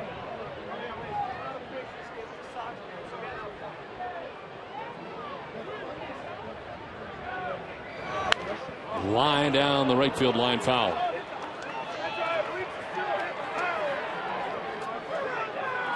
A game like this gets more work for Hill and for Albers, who are both very good for them. Hill for a shorter period of time last year. Albers for 4.5 months, and until the struggles of the starting pitchers forced Terry Francona to probably pitch him more than he'd like to have pitched him, but had no choice. But if you get those 2 guys back, that's some stability and balance in the 6th, 7th, 8th innings.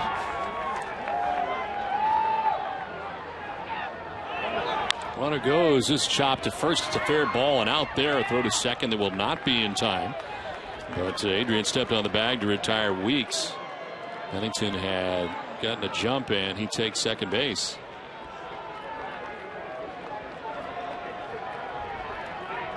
So 1 out, a runner at second. And it brings up Brandon Inge. Recker is headed to the pen to catch somebody. DH in the game, and apparently headed out to help the catchers. He came into the game and caught last night for Kurt Suzuki.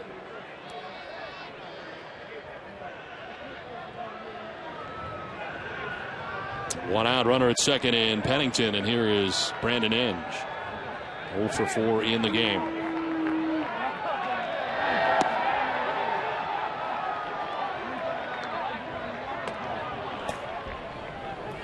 Jordan Noberto pitched in last night's game alongside Grant Belfour.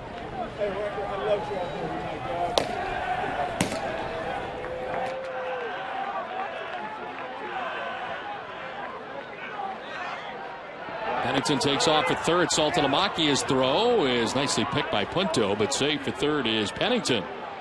And a stolen base here. Second time tonight that Oakland has stolen third. Jamal Weeks did it back in the 4th inning. This play by Punto had to pick that. You know what? Playing on the road in Fenway Park with a team with an on-base percentage of .285, I see nothing wrong with running up 5-1. Get every run you can get. Steal every win you can get. Especially standing at second base at Fenway Park, a base hit does not guarantee you a run. That's right. 1-1 is going to be in there for a strike.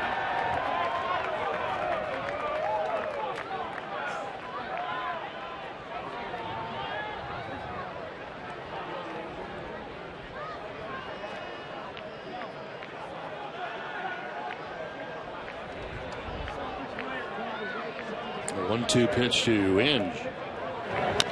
Chop towards short with the infield in. Aviles will look the runner back and throw to first for out number 2 of the 9th inning. If you're just joining us tonight, Felix Dubron pitched the first 4 innings. He gives up 5 runs, but he ends up with 8 strikeouts in his outing. That Johnny Gomes early in the game. Able to get Kurt Suzuki as well as part of his 8 Ks. Jamal Weeks striking out in the second inning. Line for Dubron, 94 pitches, 4 innings, 6 hits, 5 runs, 2 walks, the 8 Ks. And he departs on the hook. Came into tonight's action with a record of 1-0. And is charged with the 5 runs that the A's have. We've seen bullpen has not allowed a run yet. Atchison, Hill, and so far Albers. There is a runner at third base and Cliff Pennington. 2 outs in the 9th inning. And here's Josh Reddick.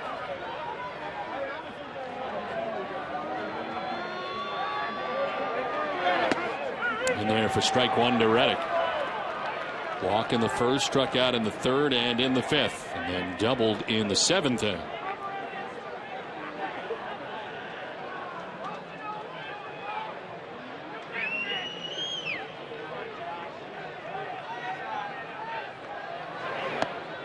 In tight, 1-1.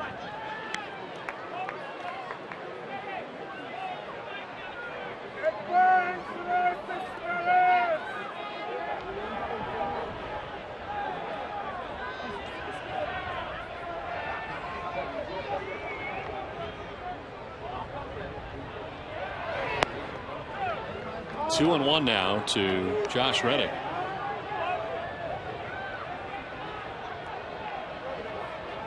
The Red Sox in the bottom of the 9th inning. Expecting Cody Ross, Jared Saltalamacchia, Marlon Byrd expected.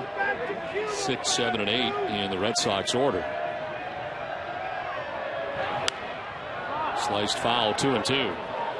Well, the big inning for the A's was the 4th inning. They would score 4 times. Cliff Pennington driving in a run with his double in the 4th. Jamal Weeks drives in 2 with his single in the 4th inning. They would play Kaiahui and Pennington as part of a 4-run 4th inning, and the A's took a 5-0 lead. There is a 2-2 to Josh Reddick. Swing of the foul tip.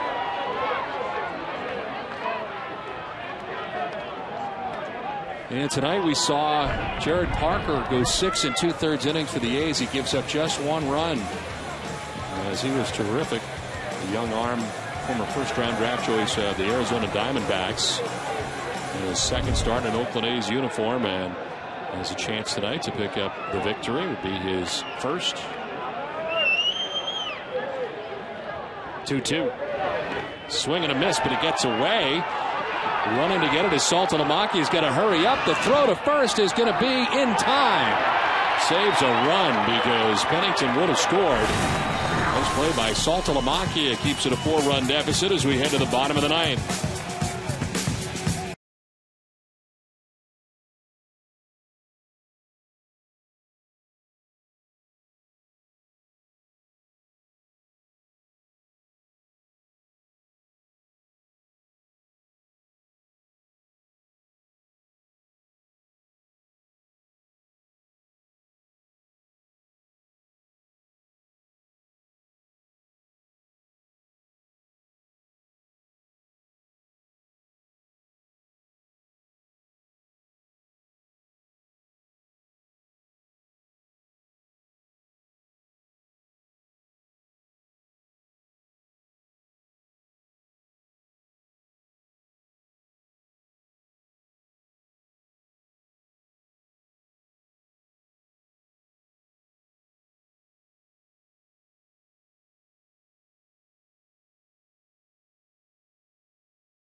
inning. It's time now for a look at the road ahead, brought to you by Safeco Insurance.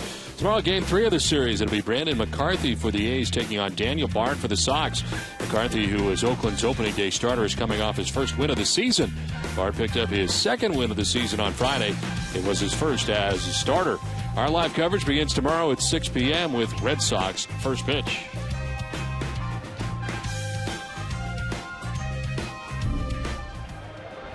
Grant Balfour into the game, the closer for the A's. He's blown 2 saves, as we mentioned, on the year. 6 out of 8. 14th appearance, 0-1 with a 3.46 earned run average. Opponents hitting at just 156. That's the former Tampa Bay Ray.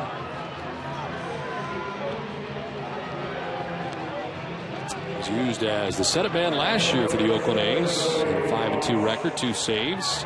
Kept opponents to hitting to 199 in 62 appearances last year. Out of the Oakland A's bullpen. And he will first face Cody Ross here in the bottom of the 9th inning. There's been a lot of speculation about him being a possibility for a lot of teams that are looking for relievers. I mean, he still throws well. He is 34 years old, but he's still throwing the ball well. The A's would like to get him more saves, which would make him more marketable, because he does make more money than Andrew Bailey. He makes $4 million, and Andrew makes $3.9. The only thing is, and he needs to run up those saves because his history is 16 saves, 15 blown saves.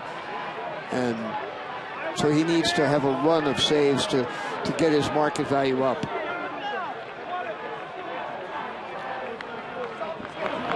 One to Ross misses, and it is 1-1. Charged with his second blown save in his last 3 games on Sunday in Baltimore. Listen to him talk, though. He could really do a Foster's ad. I mean, everything's white. Australian-born Grant Balfour. Great guy. 16 career saves. Swing and a miss, 1-2. He is 1 save away from tying Graham Lloyd for the most in Major League history by an Australian-born pitcher with his 16 career saves.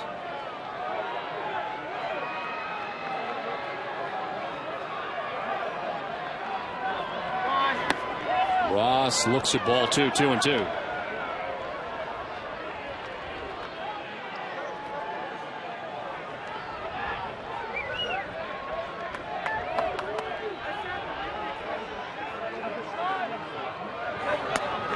Full count.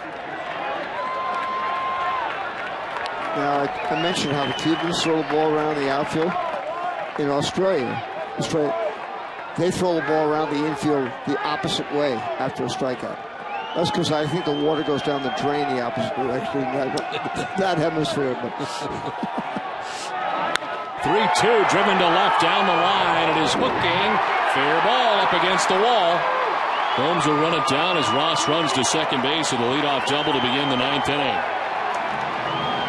It is the 3rd hit of the night for Cody Ross, his 2nd double.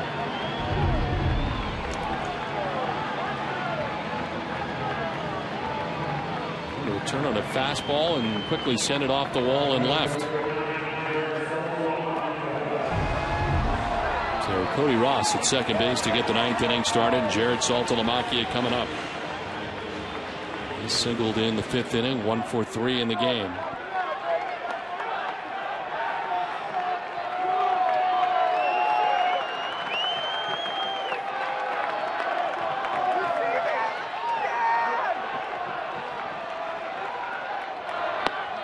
There's strike 1, a big play who ran the top half of the inning on a strikeout of Josh Reddick. Reddick does not run right away, but look at Saltalamacchia get over to get the ball after the strikeout. If he does not get Reddick, and he barely did, it would have been another run for the A's.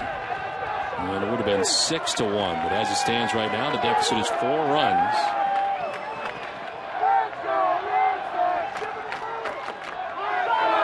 Saltalamacchia takes strike 2. He doesn't like it at all.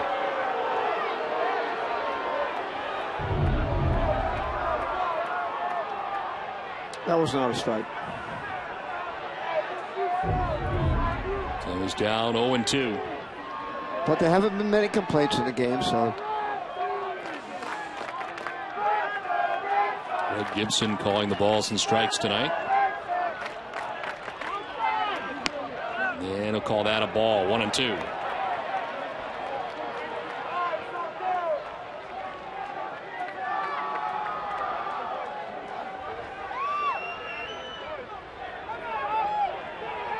On deck, Marlon Byrd. Red Sox batting here in the last half of the 9th inning, trailing by 4 runs.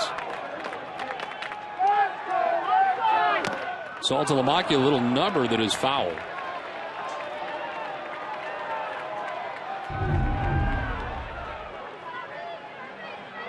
In and out of the glove of Kurt Suzuki.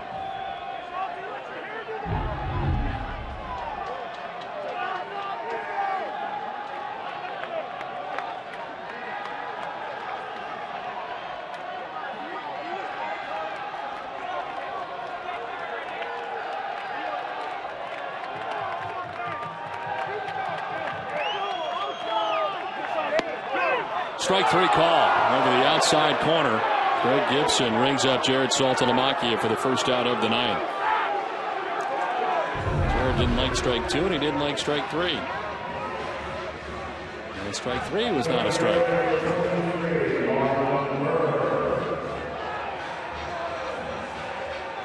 So 1 out and Ross at second base as Marlon Byrd's coming up. 0 for 3 night for Byrd. Slide out to center, struck out swinging, lined out to left.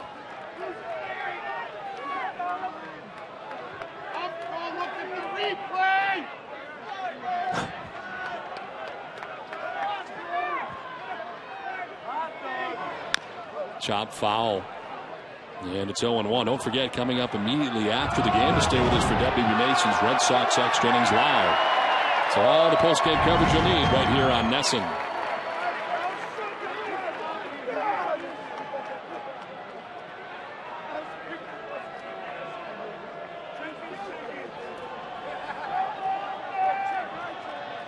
Red Sox 0 for 8 tonight with runners in scoring position.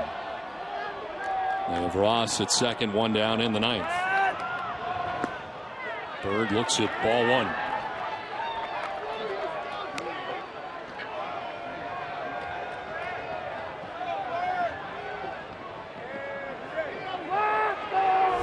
Pinto on deck for the Red Sox with 1 out in the 9th.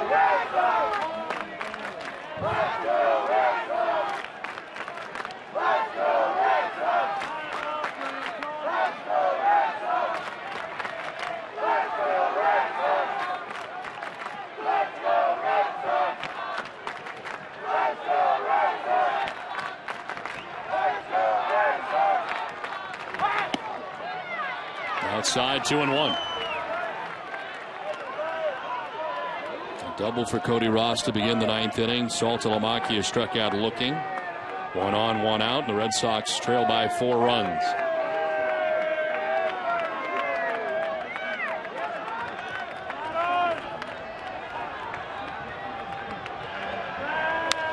Byrd sends it foul down the right field line to even the count at 2-2.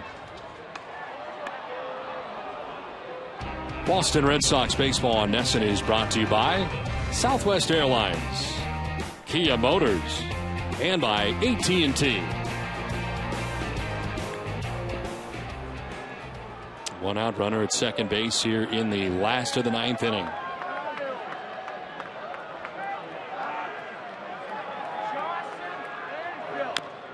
Tap foul at the dish, and it's still 2-2.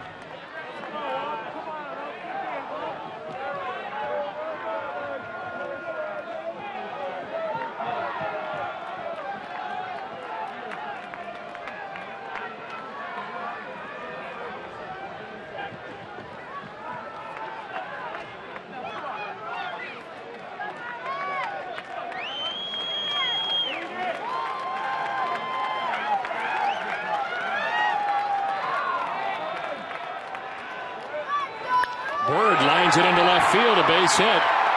Johnny Gomes will get it back in, as taking third base is Ross. Red Sox have runners at first and third with 1 away. First hit of the night for Marlon Byrd.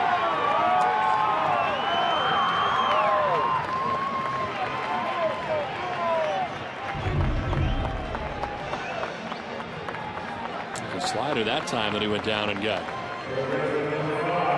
A Line into left field, and taking third was Ross. As Bird is at first, one out, and Nick Punto coming up here for the Red Sox in the ninth.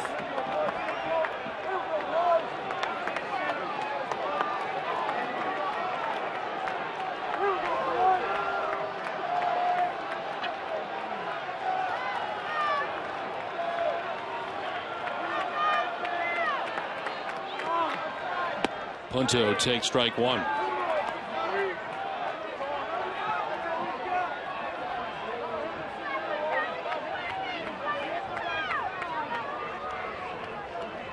One for two in his career against Balfour.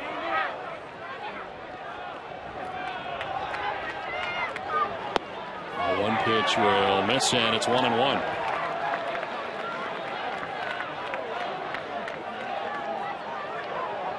Balfour's pretty much been 88 to 90, 91 in this. He sort of a little harder early in the season. That's a strike, and it's 1-2. Doing the strike calls over the outside corner. Fans asking Greg Gibson if he's trying to go home. Ross at third, Bird at first.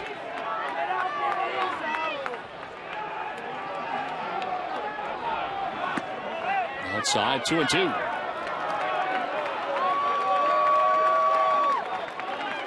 Punto's been a patient hitter tonight. He grounded out in the third, then walked in the fifth, and walked in the seventh.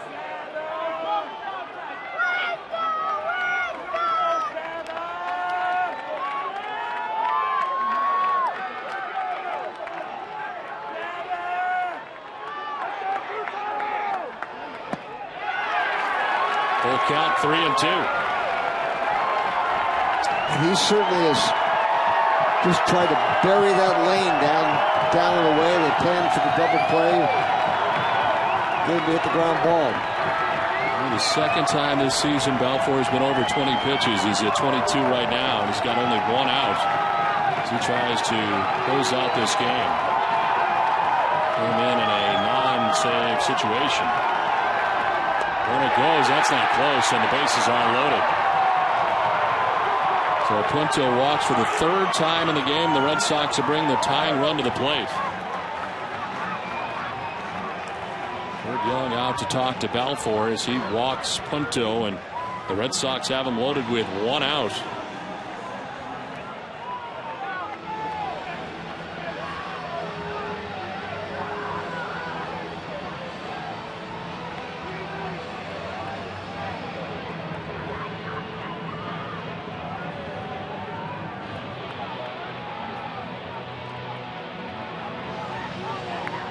He was definitely helped out on that strikeout to Salt of the mark. Yes. He keeps pounding away to left-handed hitters, but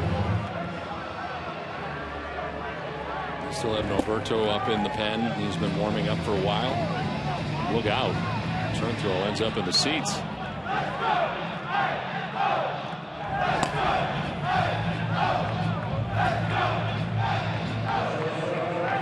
Bases loaded, one out in the ninth inning for the Red Sox, trailing by 4 runs. Mike Aviles is an 0 for 4 night tonight. He's popped out, flied out, struck out, and last time grounded into a fielder's choice.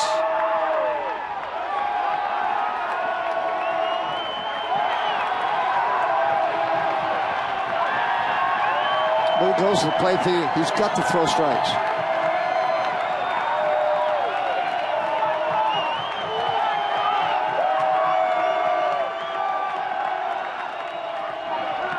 In the dirt, not close, ball 1. Kevin Youkilis has got a bat and a helmet. Scratched the last 3 games with the tight back and trying to stretch it out, and possible pinch hitting role here in the 9th.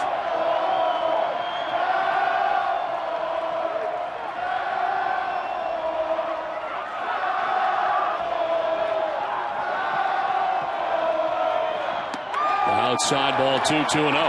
He's not. These last 2 batters he hasn't, because he really wasn't that close on Soto Lamaki.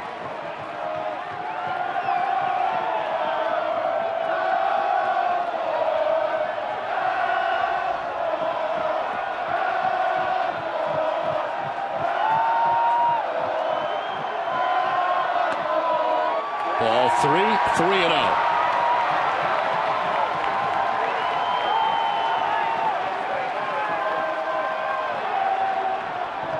Second time Aviles has ever faced Balfour, and he's ahead 3-0. It's Cody Ross at third, Marlon Byrd at second, Nick Punto at first. There's a strike, and it's 3-1.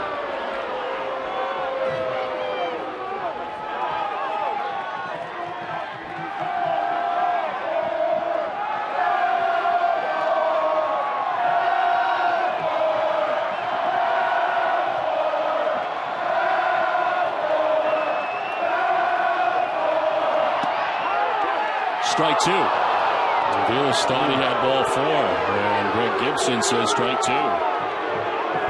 So this pitch ended up, appeared to be up. Yeah, that's 3-2 the count. We'll give him the borderline on that. Aviles will send it into center field, a base hit. From third comes Ross. He'll score. Marlon Byrd is behind him, and it's now 5-3. Here come the Red Sox in the ninth inning.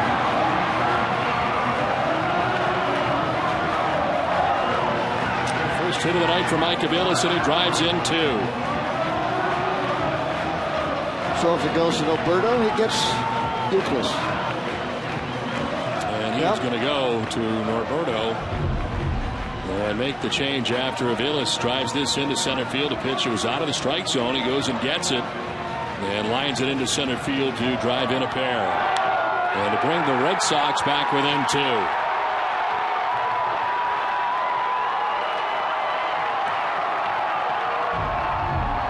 The pitching change from Fenway Park as Balfour is done. And he came in a non-save situation. And unable to get the job done to finish the game off. He's frustrated and departs responsible for the runners that are at first and second. So Mike Aviles driving into this single here in the ninth inning. And now the tying run is at first base. Let's go back to that play that ended the top half of the ninth inning with Pennington at third base, 2 outs, and Reddick striking out. The play by Saltalamacchia to go get this. He's got to throw Reddick out.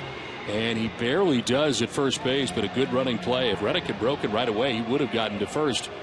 But he does not leave yet. Now he does. And Saltalamacchia with a big play. And boy, that is a big run right now. Huge. And a good play by Gonzalez, too.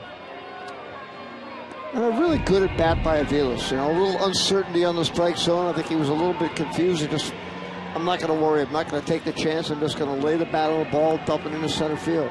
It's amazing that it is May, and he's leading all Major League shortstops in homers, runs, and RBIs. Well, into the game now is Jordan Norberto. His ninth appearance, no record of 5.23 earned run average. Opponent's hitting at 243 against Norberto.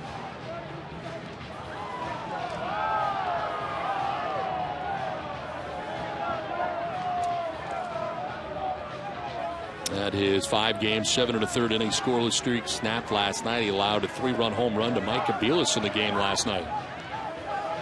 Now, Lars Anderson's coming up, which begs the question, which we'll find out after the game. Did Kevin Euclid try to get loose and just was unable to do so?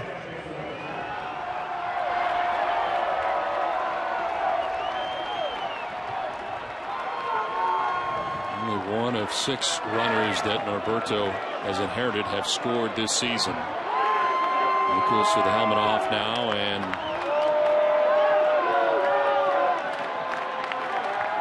that is Lars Anderson who bats with runners at first and second.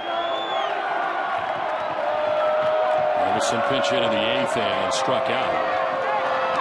It's a ground ball foul. This is one of those moments when you look at 1 out, Pedroia on deck, in the on-deck circle thinking laser show. He is waiting with the chance.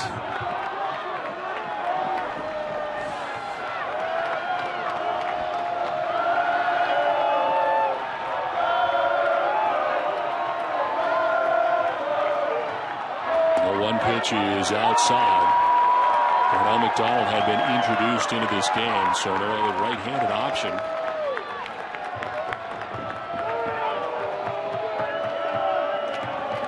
Could have Shopping. Could have used Shopping. Here's a 1-1. Have to wait as he spins off the backside. Sticking with Lars Anderson right now. Lars Anderson 0 for 6 in his career against left-handed pitching.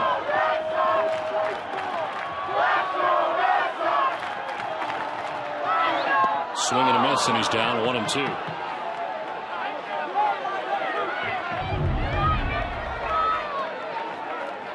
Breaking ball running away. Slider from Roberto.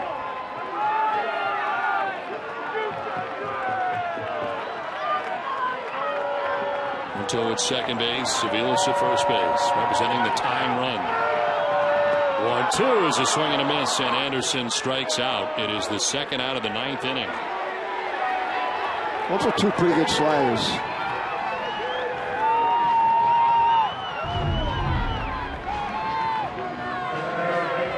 Either ends up close to the strike zone in the end. 2 outs in the 9th, and Dustin Pedroia stands in. He is 1 for 4 in the night. He singled back in the 4th inning.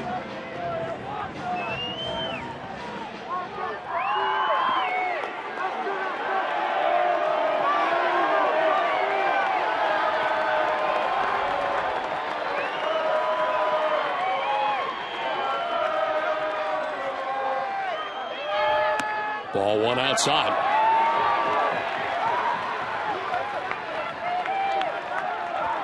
Balfour responsible for Pinto at second, Aviles at first. I think it'll be very clear that they will pitch him away.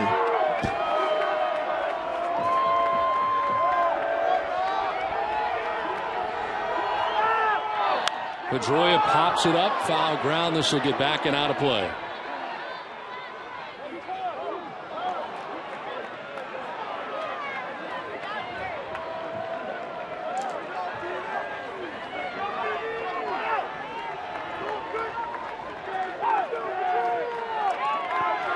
Pedroia against left-handers this season, 3 for 24 so far.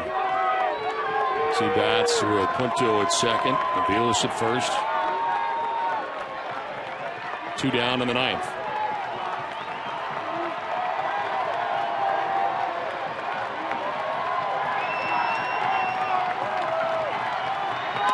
It's outside, ball 2.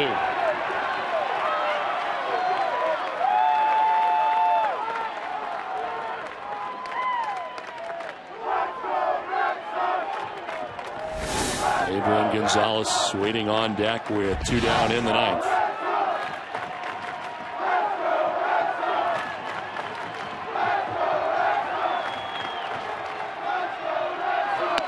Outside, 3-1.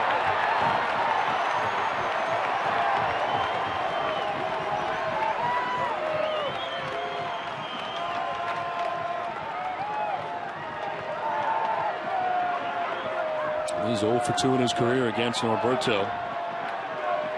But it'll take something from Dustin Pedroia for us to continue. 2 down in the 9th. A hitter's count of 3-1. Interesting to see if he does throw it at least in the middle of the plate here. Pedroia grounds towards second base. Weeks will flip to second, and that will end the game. The Oakland A's able to take game 2 of this 3-game series. Force out at second base wraps it up as the A's at a 5-0 lead at one point in this game. Red Sox with some drama in the 9th inning, but the A's come away with the 5-3 win.